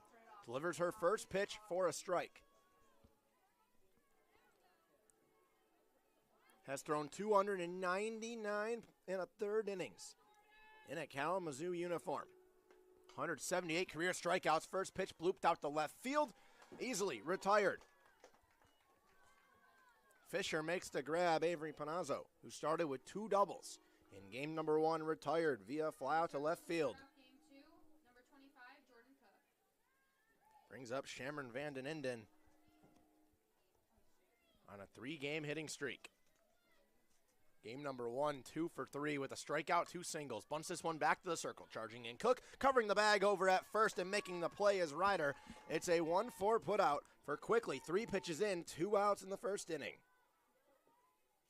Batting third for the Bishops, number 7, Alyssa Back. Alyssa Back will come up to the plate. 3 pitches into the inning. And Jordan Cook's already got 2 away. Back reached 3 times in game number 1. 2 for 3 with a fielder's reaching on a fielder's choice with 2 singles. Back now has 5 hits and just 9 ABs this year. After hitting .423 with a 1,023 OPS and 111 at-bats as a senior. 0-1-0-2 Quickly. 5 pitches and now 1 away from potentially making it a 6-pitch inning. 25 strikeouts to just 12 walks this year. In the 6 appearances, that one outside on the chase pitch, left off in the left-hand box. An 0-2 record on the season for Cook. One of the losses coming in a 3-2 9-inning loss, where the Hornets lost that game in the 10th. This one fouled off on the rise, ball in on the hands. 300 innings on the dot. Pitched in a Kalamazoo uniform now with 2 away. This next out will make it 300 1/3. She twirls in the right, now sets and delivers the 1-2. Outside poked foul, high in the air, blooping down the first baseline.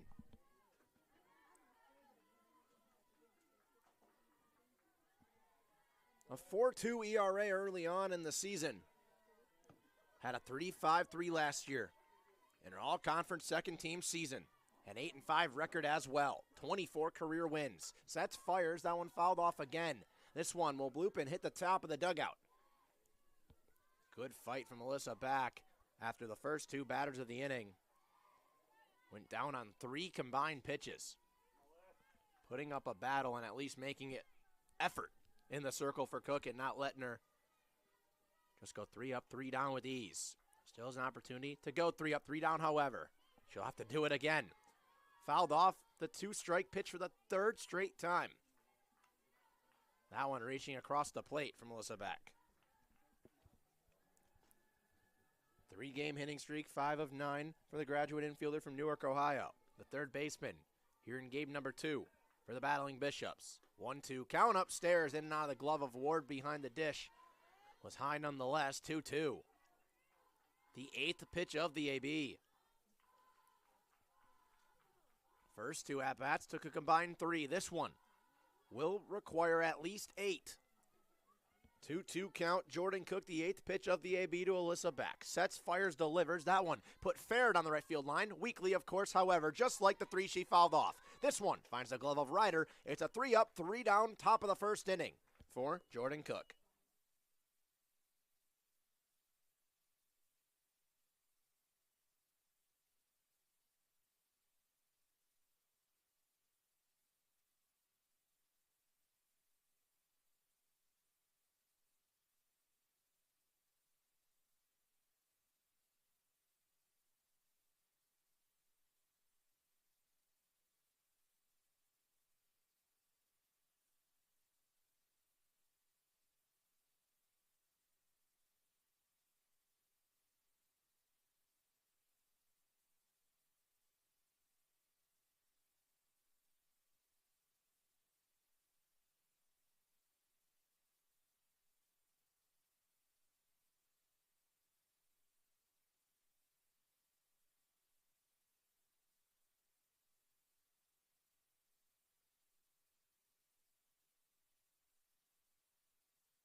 offensive half of the first inning for the Hornets after to deliver 16 runs in game number 1. Same lineup, 1 through 9. Brenna Fisher will lead off, the left fielder, to face Kaylin Rodriguez.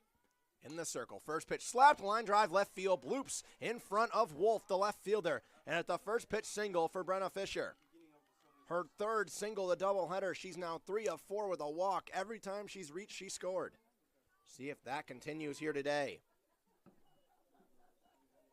Landry Fridsma will step up to the dish.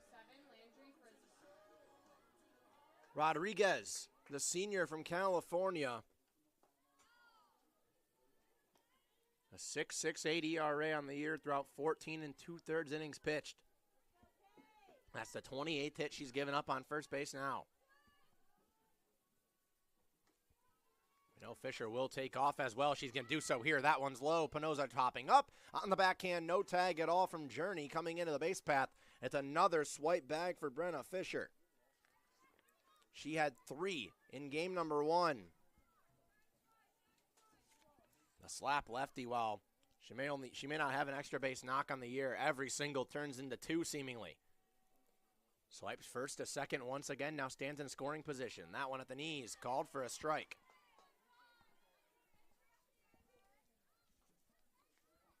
Fridsman, game 1, 2 for 3. A triple, a single, walked as well. Also came around to score every time she was up. That one in the feet. Good block by Pinozo.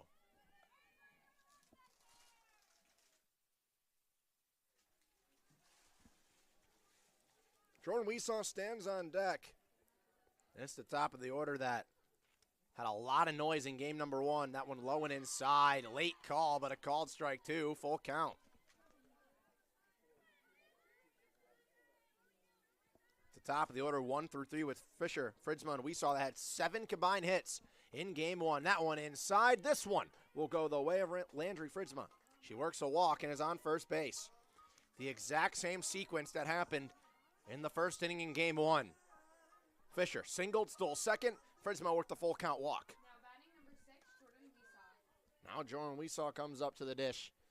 Runners on first and second. First pitch inside, catches the black, call for strike 1. Weesaw 3 hits. She was 3 of 3 with a walk. 2 singles and a double with 2 swipe bags as well in game number 1. Came around to score 4 times. That one low and away from Rodriguez, called ball 1. 1 through 7 in the Hornet lineup, all recorded an RBI in game number 1. Chance to do so here in the 3-hole, but that one's popped up weakly in the infield. Infield fly rule, but moving over is Journey. She'll make the official grab. There's one away.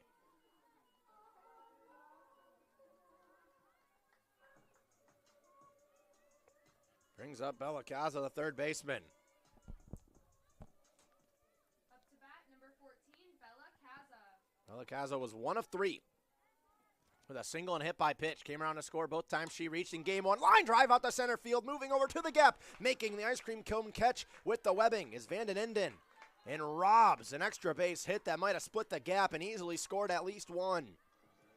Really good piece of fielding.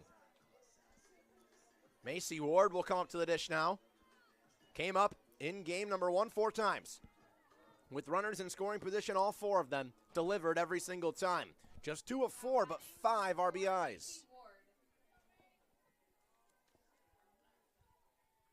Had 5 RBIs in her career before game number 1. Matched it with 5 in game number 1 alone. The freshman has 8 RBIs her last 4 games on a 3-game hitting streak. Watch that one inside, 1-0. Watches this one on the outside. Check swing called for a strike nonetheless.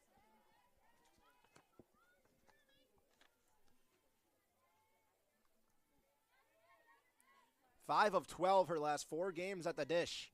Looking for RBI number 6 on her day. Turned on that one down the line, well foul. And now in a 1-2 count. So a leadoff single to Brenna Fisher. She stole second. Landry Fridsma worked a walk on a payoff pitch inside. But now 1 pitch away from making it 3 up, 3 down to follow to strand the base runners. Macy Ward, the freshman catcher, settles into the right-hand box with 2-strike count. Rodriguez signs, sets to fires and delivers. Inside chop foul. Back into the Hornet dugout.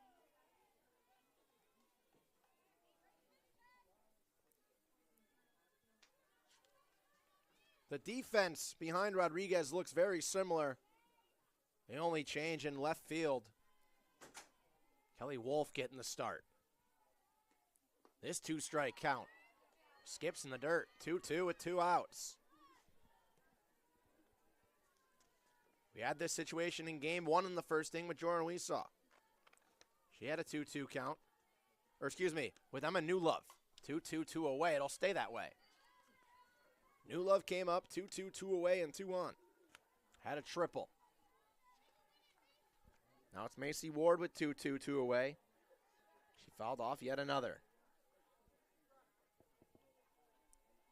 Swinging a hot bat out of the right side. Rodriguez trying to extinguish it. Inside in the dirt. She'll have to wait another pitch.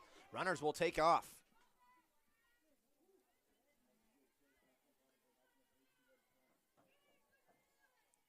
Payoff pitch from Rodriguez to Ward. First and second with 2 away.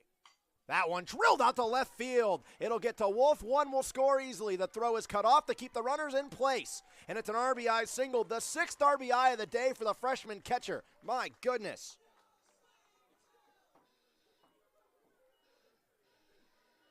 Brings up Emma Newlove, the right fielder. A triple and a double. 2 for 3 in game number 1. Number 24, Emma Newlove. Also worked a walk. Came around to score on said walk. Comes up with a 2-out RBI single to left by Macy Ward. So Macy Ward today, in now 6 innings of softball, has more than doubled her season total and career total for RBIs with 6 today. That one in the dirt skips away. Runners will advance places. Now 2 in scoring position. And I think they might call it. They're looking at it because Pinoza went into the third base line to make the throw down, and Newlove backed out of the box.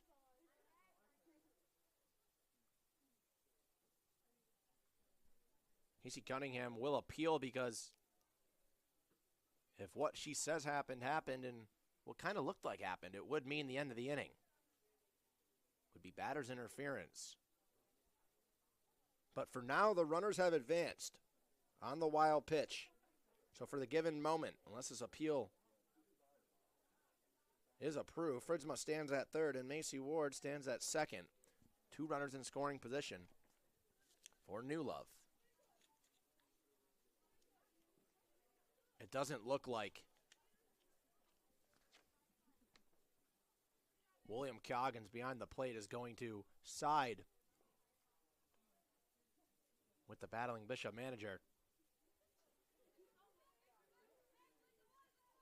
You can tell by the way she's walking back to the dugout, that is the case.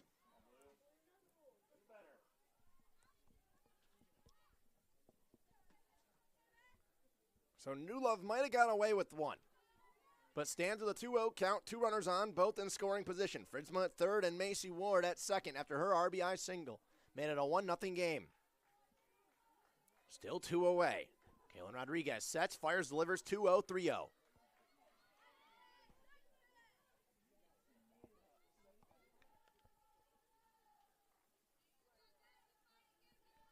First base open with Maddie Potts on deck. Newlove, 3-0 count, 2 runs in scoring position. It's a red light for 2-4. She watches that strike. Paint at the knees, 3-1.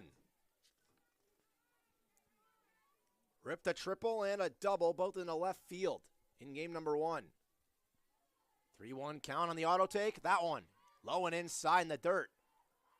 Makes extra sure she doesn't interfere with the catcher on that one. And trots on over to first. Bases are loaded for Maddie Potts. 2 for 3. 2 singles, but reached 4 times in game number 1. 2 singles, a walk, and reached on a fielder's choice in the second inning of game number 1. First pitch call for a strike.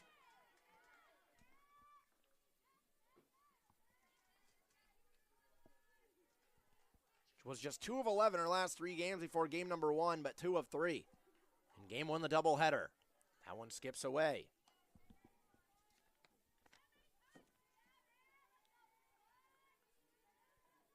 The freshman from Wellston, Ohio, in a 1-1 count with the bases loaded. The 7th batter of the inning.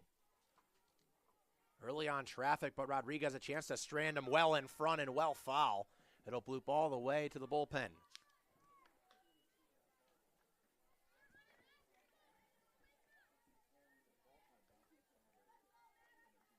Only 4 innings of offense in game number 1 for Kalamazoo, so this one included. They've only had 1, shorter than 7 batters, that one off the netting. They had a 6-batter inning in inning number 3 of game 1. They still managed to scrape across 2 runs. The 2-strike count to the 7th batter. Here at the bottom of the 1st. Potts off the edge of the bat, blooper over to right field, diving and can't make the play. Is Gist. 1 will score, 2 will score. The throw to third will advance the runner, safe at third base, and it's a 2 RBI single for Maddie Potts. She'll advance to second on the throw. Fritzma will score, Ward will score, and New Love goes to third base. And I don't think Casey Cunningham is happy about it. I think she thinks they gunned her at third. And the inning should be over, but Ella Newman will settle in.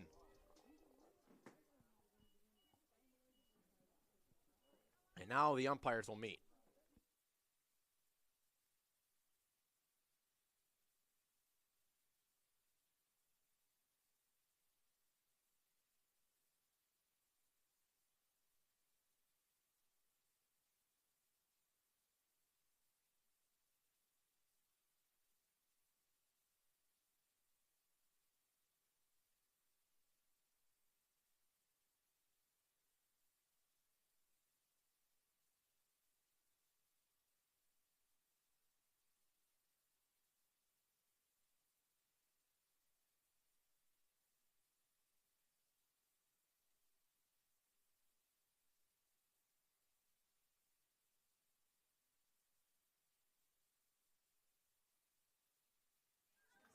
Our umpires meet.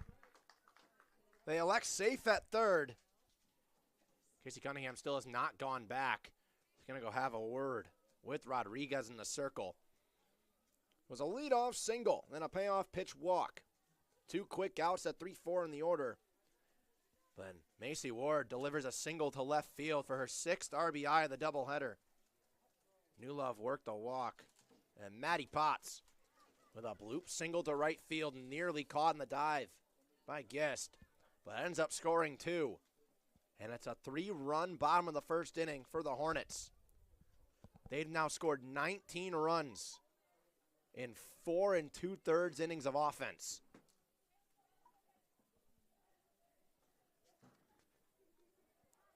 Meeting concludes, and now it's Ella Newman. Newman was hitting 300 with a 1,000 OPS 9 games into her career. She was over last 8 coming into the day. Rips that one right center field. It'll split the gap, clear the bases, go on with the wall. Newman will round first, go to second. She'll take a look, but sit right there. Bases clearing, 2 RBI double on the first pitch she sees. And the 2-out rally continues.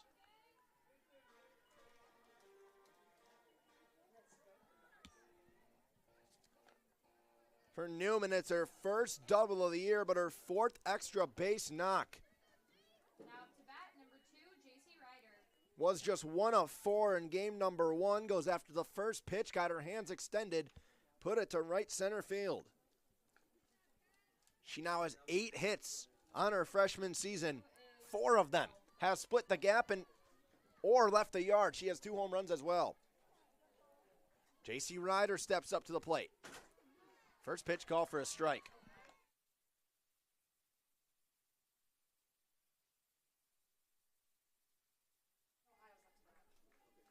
0-1 count to Ryder. Hitless in game number 1, but reached twice. Worked a walk and reached on an error. Down the third base line. Watches that one low and away. Swiped the bag, came around to score. When she reached on the error in the 4th inning, that saw 6 more runs come across for the Hornets. She has a chance to deliver run number 6 here at the bottom of the 1st. Puts that one off the edge of the bat into right field. Green light around third base. Coming home is Newman. The throw from right is not going to be made. It was bobbled, but J.C. Ryder delivers with an RBI single. Her first RBI of the year, and only her third hit of the year, excuse me. Hornets bat around again and lead 6-0 on a 2-out rally.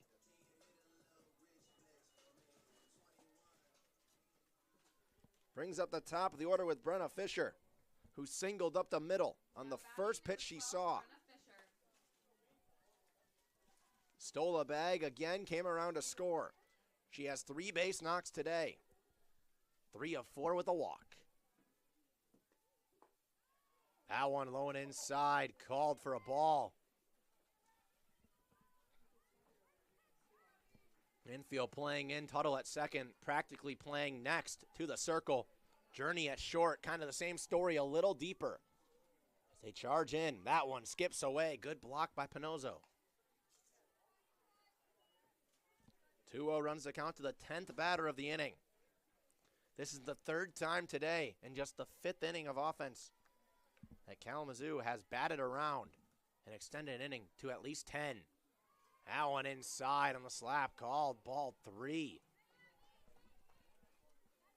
And Rodriguez visibly frustrated.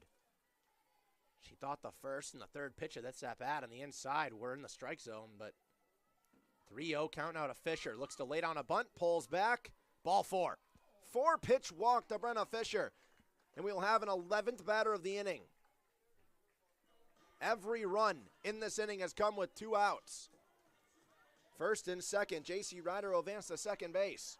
Brings up Landry Fritzma, who walked on a payoff pitch her first time up in the first inning. We're still there. 5 hits and 6 runs so far. First pitch, low and inside in the back foot, called ball 1.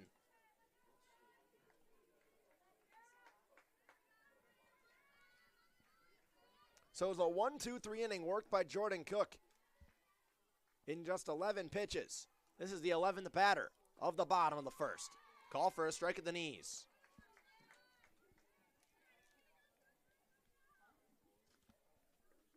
Hornets stranded, the bases loaded. In the bottom of the first inning of game number 1 after tacking on 4. They have 2 runners on here. Jam shot the third. It's a 5 unassisted down to third base line. They strand 2 this time, but 11 batters, and they tack on 6. Jordan Cook will go back out for the second.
Jordan Cook back in the circle after an 11-pitch, 1-2-3 inning. She now settles in with the middle of the order, starting with Riley Gist. Her offense tacked on 6, and a 6-run cushion. Ball 1 delivered on the bunt pullback.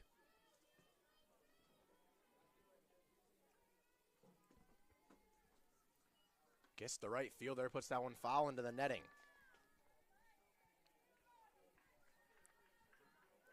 One for 3 in game number 1 for Gist with a single in the final inning on a 5-game hitting streak.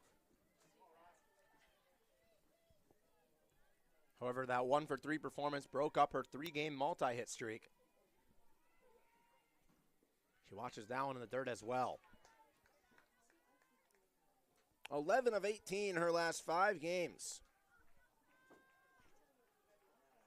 She settles in with a 2-1 count.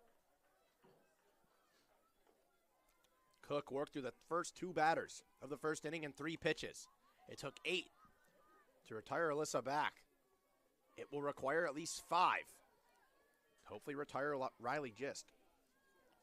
Sophie Leonard and Shelby Morris, the right fielder, the first baseman and designated player, stand on deck, and then the hole due up 4, 5, 6 for the Battling Bishops. That one upstairs, waved at it at the forehead. The first strikeout of the day for Jordan Cook, and she's breezing through, 4 up, 4 down. Batting number 5, Sophie Leonard.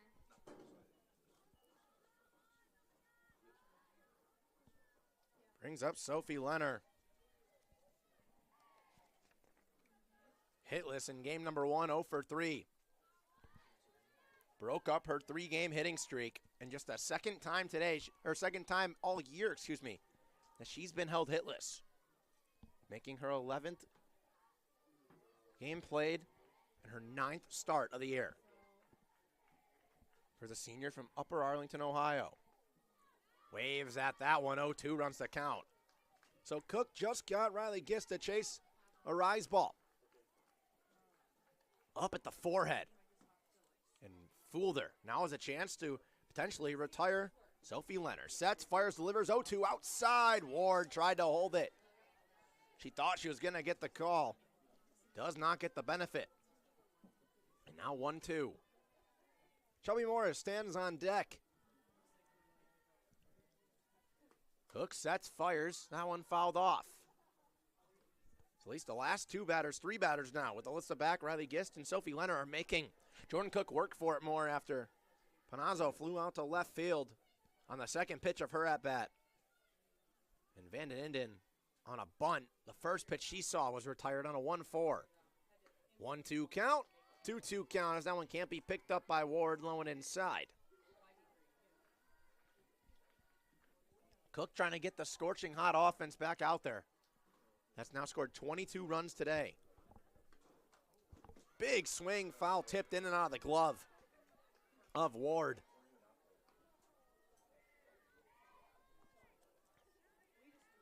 Sophie Leonard, 8 hits on the year through 31 at-bats, was hitting .286 before game 1 where she was 0 for 3. Making her fight right here, fouls it off again.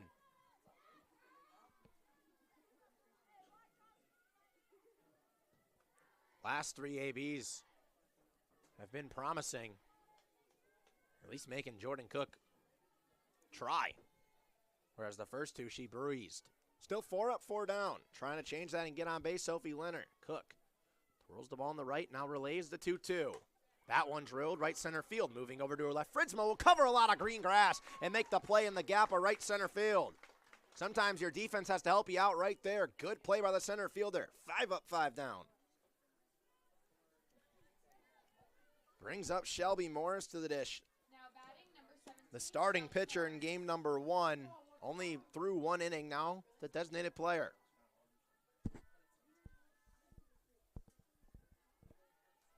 Batted in game number 1 as well.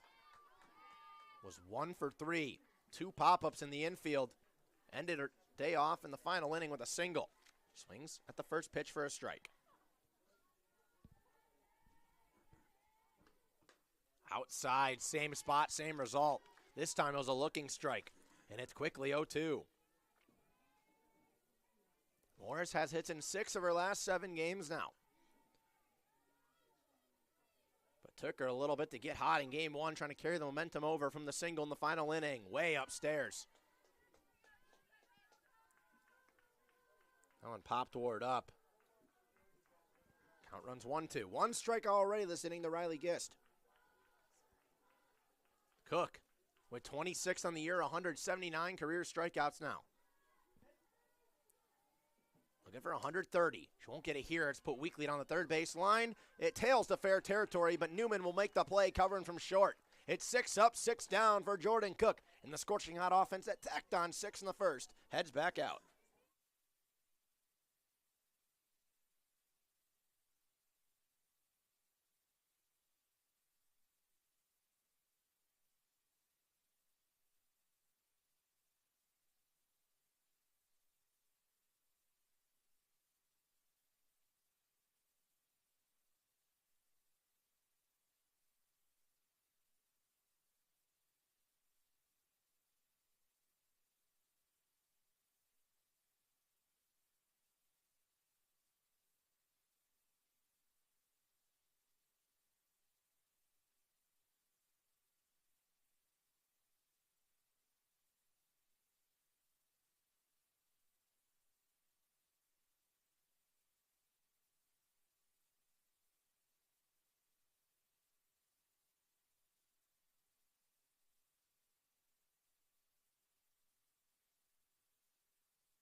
6 up, 6 down for Jordan Cook in the top of the first and top of the second. 11 batters in the bottom of the first, 6 runs. And it's Rodriguez out again. First pitch popped up shallow. Shortstop making the play. It's Journey moving over. 1 pitch, 1 out here. Jordan Weesaw pops out to start the inning.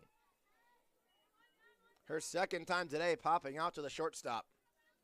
That one at least almost made it to the outfield grass.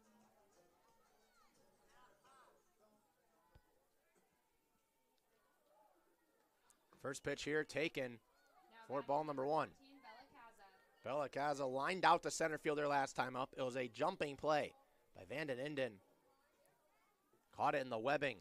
An ice cream cone catch in deep center field. Outside, call for a strike.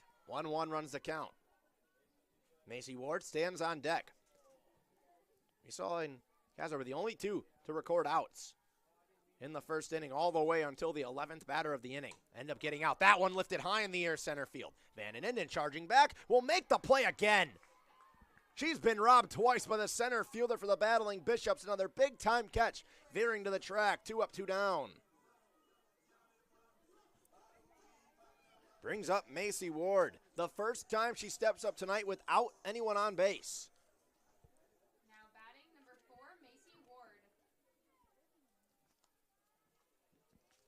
3 for 6 on the day. Watches that one for a strike. 3 for 5 on the day. 6 RBIs, however, for the freshman catcher. Quickly 2 away, turned on that one in on the hands. Hot shot back to the on-deck circle. Emanulov had to get out of the way. Rodriguez breezing through this inning so far. Chance to get out of it in what currently stands as 7 pitches. After 39 pitches, 5 hits, 6 runs, and 3 walks in the first. 0-2 up at the eyes, fouled off.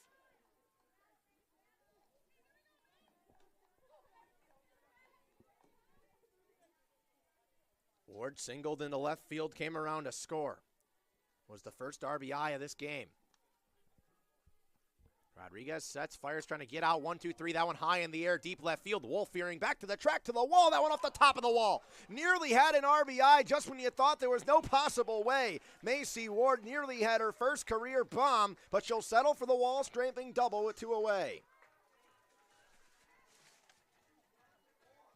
Sometimes when you're swinging a hot bat, you're swinging a hot bat. That's the case with the freshman from West Bloomfield. And now brings up Emanulov. Walked her first time up. Number 24, Emanulov. 2 hits in game number 1. Now 13 away from 10th all time. That one low inside for strike 1. Had a triple and a double.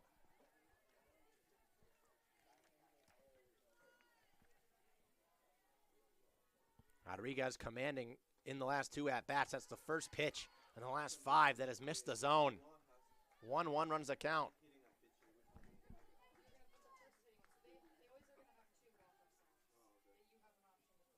Rodriguez with a runner on second. After the 2 out double, that one turned on foul.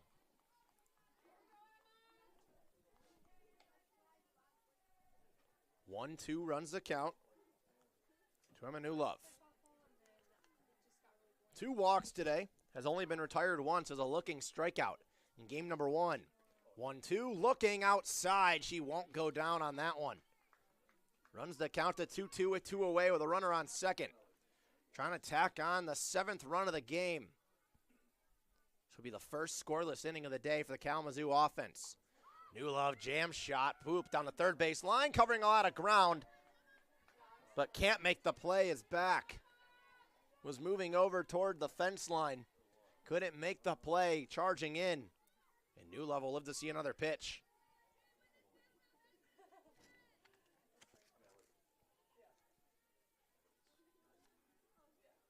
Seven extra base knocks this year, now a payoff pitch coming up. She walked on a payoff pitcher last time up. Looking for her first hit here. On a 4-game hitting streak. Sets, fires, delivers, fouled off. We'll do it all over again.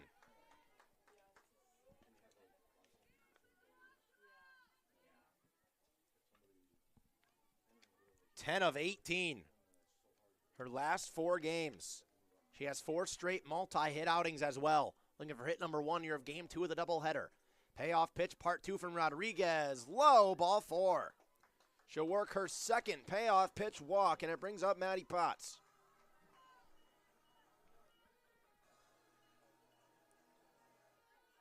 Potts with a 2 RBI single her last time up. Now batting number 21, Maddie Potts. Has 2 runners on the base paths once again. Her 2 RBI single also came with 2 outs. That one low and inside for strike 1. So after it was quickly 2 up, 2 down, Macy Ward ripped a wall-scraping double. Emanulov worked the count and got an 8-pitch walk. Now an 0-1 count. That one put back up the middle into center field by Potts. Green light around third base for Ward. The throw in from center is cut off at the circle. It's an RBI single for Maddie Potts. She now has 3 on the day. 3 here in game number 2 for Potts, and the offense pours on again. Another 2-out rally.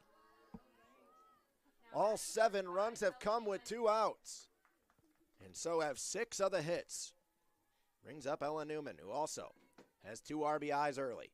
That one jam shot off the hands, blooping to shallow left field, and Journey will make the grab on the infield dirt. A 2-out rally started by a Macy Ward wall-scraping double. Maddie Potts drives her in on a single up the middle. It's 7-0 after 2.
Top of the 3rd inning. And it's a 7-0 lead for the Hornets. And it's 7-8-9 after the first 6 batters have been retired in order. McKenna Tuttle, Katie Journey, who will hit this game, playing shortstop, and then Kelsey Wolf. So 8-9 in the order will get their first rips of the game, but for now, it's McKenna Tuttle to face Jordan Cook. First pitch swing, and that one popped up into the bleachers. Excuse me, it just goes a little bit wide of the bleachers for McKenna Tuttle. Moving up from the 9-hole, just 2 ABs. In game 1, she was 0 of 1. A line out to third base, and then was hit by a two-strike pitch. Settles in 0-1, 0-2 as she fouls that one off into the netting. 1 strikeout. Last inning, 1 strikeout on the day for Jordan Cook. But worked herself to 3 2-strike counts in the first 6 batters. She's only able to retire Riley Gist. Has an 0-2 early on to Tuttle. Outside in the left-hand box. No chase on the chase pitch. 1-2 runs the count. So for Tuttle, just 2 of her last, that was nearly smoked in the deep left field, but way in front of it, 2 of her last 12 at the plate in her last 4 games. For the first team All-NCAC DH in 2024. Trying to recover from a difficult start to the season and a difficult stretch as she calls time. Hit .344 last year in her first team All-Conference season with a .761 OPS. That one high in the air, foul territory, third base line. Everyone moving over. It'll be Newman to cover a country mile and make the play along the fence line. Same area she caught the final out of inning number 2. She starts the outs in inning number 3. Now it brings up Katie Journey. Katie Journey making her 11th start of the year, the freshman from Nashport, Ohio. 5 RBIs on her year, .235 average. She fouls off the first pitch.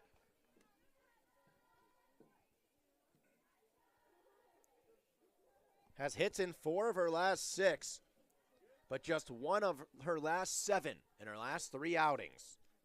0-1 count. Cook fires. That one chopped on the line to third. Moving over, cross diamond throw in time to beat her out, and it's quickly 8 up, 8 down. Brings up Kelsey Wolf. Now batting number 16, Kelsey Wolf. Making her 5th start of the season, the senior from Apple Creek, Ohio. Just her 13th AB. She's 2 of 12 with 3 runs scored. Waves the first pitch at the chin. Hitting 167 with a 334 OPS. Struck out twice, has not worked a walk yet this season either. 0-1 count. That one down the middle, 0-2. Another 2-strike count worked by Jordan Cook, trying to retire the first 9 batters in order. She's got an 0-2 to Kelsey Wolf. She turns and settles. Way upstairs, and there was almost a bite from Wolf. Able to hold back. This will be pitch number 40 of her first 3 innings. The 2-strike count, 1-2 to the 9-hole. Wave and a miss. Her second strikeout of the game, and through 3, it's 9 up, 9 down.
J.C. Ryder will lead off here in the 3rd. It's 9-1-2. 2 up, top of the order, set to roll over for the 3rd time tonight. 7-0 lead as Ryder watches the first pitch inside. Ryder 1 for 1 with an RBI single up the middle. Just her 3rd hit of the year, her first RBI of her junior year as well. She settles in playing leadoff out of the 9 spot. 1-0 count outside. Can't be pulled back in. 2-0 runs the count. 1 for 3 with a walk on the day, has reached 3 times. Was stranded at second base with her single in the 1st. Turns on that one weakly. Nearly in to the dugout of Ohio Wesleyan. 2-1 runs the count to the second baseman. Her 77th career game now. 34 career hits. That one fouled off the bottom side of the bat, back to the Kalamazoo dugout. Got her 12th career RBI back in the 1st inning. We talked about in game 1, almost all the RBIs were 1 through 7.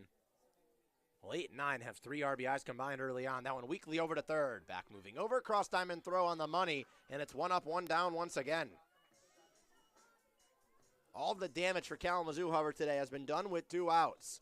Brenna Fisher will come up with 1 out. They have 7 hits today.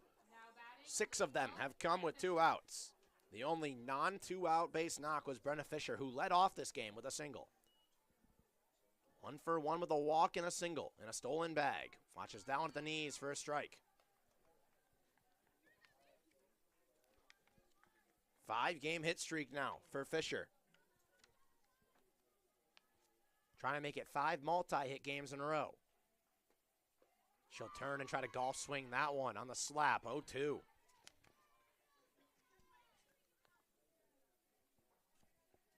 Eleven base knocks in her last 5 games and counting.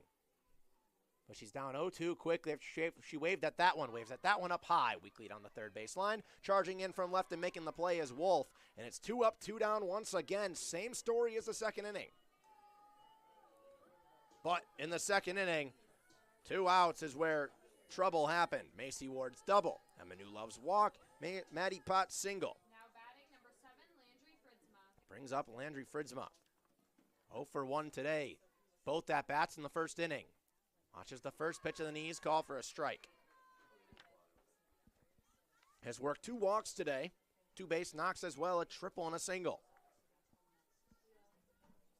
Trying to avoid a 1-2-3. Turns on that one, blooper, left field, jumping grab made by Journey. It's the first 0 put up by the Battling Bishop pitching staff all day, and it's the first 1-2-3 inning in suit.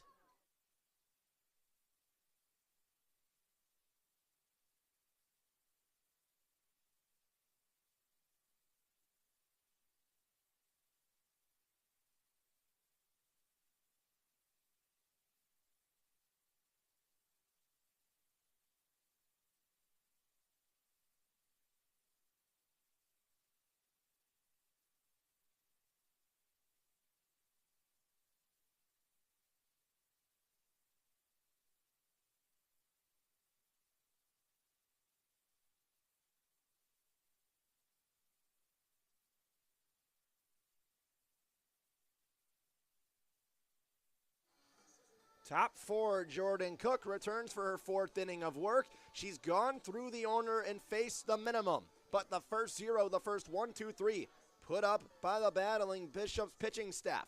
Worked in the bottom of the 3rd. It's 7-0 as we go to the 4th. Number 1, Avery Pinozo. 40 pitches through 3 innings of work for Jordan Cook. 2 strikeouts. And it's the top of the order with Avery Pinozo. First pitch swinging, blooped over to shallow right field. Charging out to make the play, battling over is Ryder. 1 up, 1 down in the first pitch again. Very aggressive. This Ohio Wesleyan team Now batting number 3, Shamron Vanden Enden. brings up Shamron Vanden Inden, who will bunt it out on her first pitch she saw back to the circle. It was a 1-4 as Ryder covered the bag. She'll look to slap this one on the outside, called ball 1. Alyssa back follows suit. 1 through 3 in the order, went 1-2-3 back in the first. It was a first pitch out to the catcher, Avery Pinozo. A 1-0 count to the lefty, a 1-1 count as she swings at that one on the rise ball.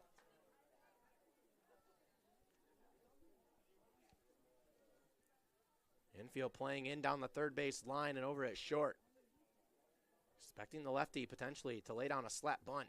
She watches that one outside, 1-2, so that outcome, or that possibility is eliminated.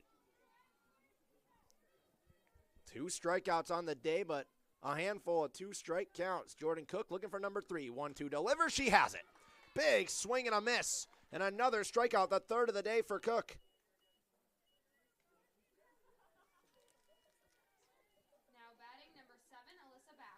Brings up Alyssa back, who popped up to second base her first time up. Has hits in every game. She has an AB recorded. This year, she fouls off the first pitch. Had a base knock in game number 1. Had 2 of them. They're both well hit as well. The first at-bat of this day for her was not. Lays down a bunt back to the circle. Charging in Cook. Her throw to first in time. And it's 12 up, 12 down. We go to the bottom of the 4th. 7-0 the lead.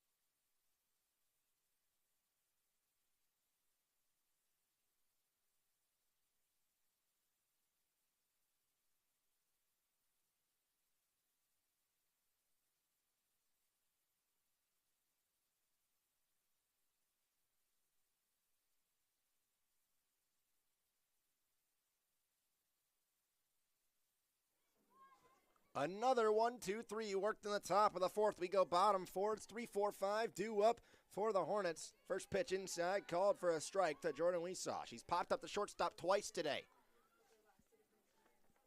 But game number one at a triple and a single. Watches that one on the outside, Black as well, 0-2. Rodriguez worked the first zero of the day for the pitching staff. For the Battling Bishops back in the third. It's got an 0-2 count. The leadoff hitter here. That one at the eyes, drilled on the left field line. It tails just foul the line. Weesaw finally puts a good barrel on it, but this one just in front, foul. After 2 weak pop-ups to shallow left field that were retired by Katie Journey. Have to settle back in, still down 0-2. The fourth pitch of the AB from Rodriguez. Sets, fires. That one chopped on the third base line over. Back, cross diamond throw will beat her out. And for the third straight inning, the leadoff batter's retired. And for the second straight inning, it's via ground out to third. Jordan Weesaw hasn't swung the bat well in this game, but Bella Casa has, but she's 0 for 2. 2 lineouts deep to center field. This one will flutter back into the netting.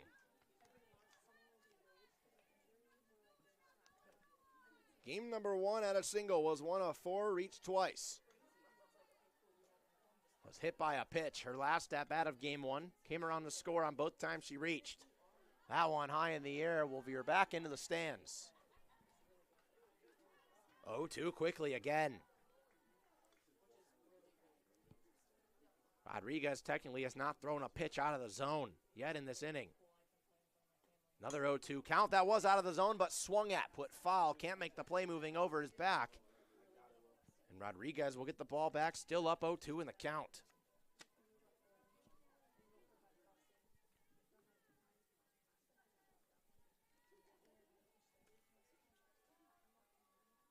This 0 for 2 stretch today, just kind of signifying what she's done in the last few. That's a ground ball into right field. It's a 9-3, and they got her. Wow. As if that doesn't perfectly exemplify the last handful of games. Hit the ball well through a hole at second base, but an heads-up play by Giston Wright. And the 9-3 put out. Another well-hit ball, where Bella Casa will go back to the dugout over. Brings up Macy Ward. First pitch she sees is for a ball. Started a 2-out rally back in the second. Single and a double today here in this game. 6 RBIs. A wall-scraping double that nearly left for her first career home run, and she's up 2-0.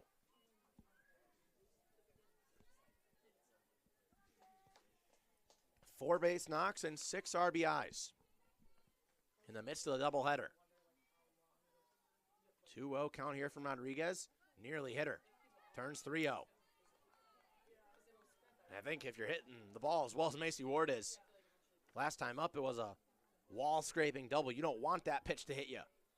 She steps back out with a 3-0 count. This is the rare situation. I think a green light might be in play, but it's not for the freshman. A smart take right there on the outside. Call for a strike.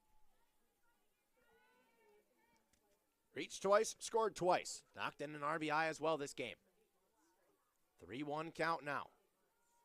Looking for just another base knock on her night, but she'll get a walk. So Ward reaches for the 6th time today. She has 4 hits, a walk, and reached on a fielder's choice. 2-out base runner. Brings up Emma Newlove. Now batting, number 24, Emma Newlove. Newlove 2 walks today. 4-game hitting streak. Double and a triple in game one. Way under that one. Popped up in the infield. Moving over Journey, who's made a few grabs in the infield. She makes that one as well. A 2-out walk to Macy Ward does not matter. Strander at first with a pop-up in the infield. Top 5.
Top five, and it's 4-5-6 2 up with a 7-0 lead for Kalamazoo. First pitch swinging from Riley Gist, first pitch missing. Struck out her first time up in the second inning. It's Gist, Leonard, and Morris due up here trailing 7-0.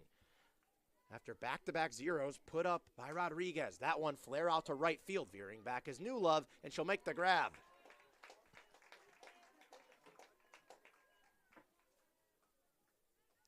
Brings up Sophie Leonard, who flew out to center fielder last time up. It was a big-time play from Fritzma. Shelby Morris moves into the on-deck circle. And it's a quick first out.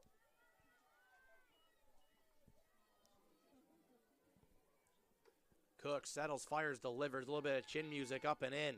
Ball number 1 to Leonard. Flew out to center field on a hot shot to right center field. Fritzma made a great play covering the gap and robbed her of a one-out single in the second. Waves at that one high and away, 1-1.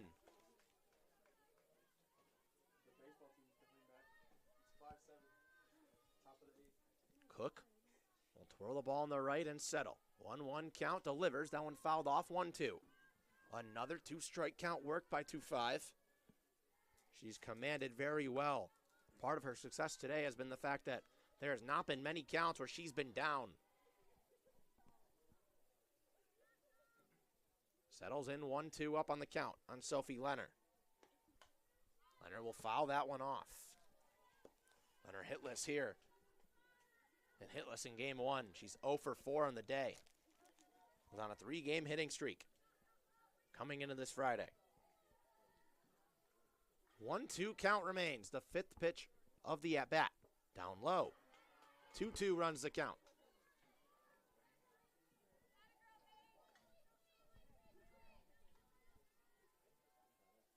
One of the rare times the count has been even. That's not been 0-0 today. That one, flare shot in the infield. Moving in, making the play is J.C. Ryder. Brings up Shelby Morris. Popped out the shortstop her last time up in foul territory. Newman covered a lot of ground to make the play. Shelby Morris.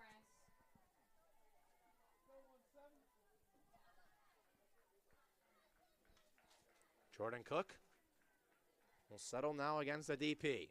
First pitch down low, called for ball 1. Very rare ball 1. Now fighting from behind. Morris popped up down the third base line. Along the line her first time up. She might do the same here. Same spot. Newman. Under it, makes the grab. Same result as her first AB. Through 4.5, 7-0.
Maddie Potts will lead off here in the bottom of the 5th inning. First pitch upstairs. It's 7-8-9 due up. Potts 2 for 2 with 2 doubles and 2 singles and 3 RBIs here in game 2. Has been smoking the softball, but now will have to lead off. 7-0 lead, but nothing in the last 2 innings of offense. That one on the outside, called for a strike.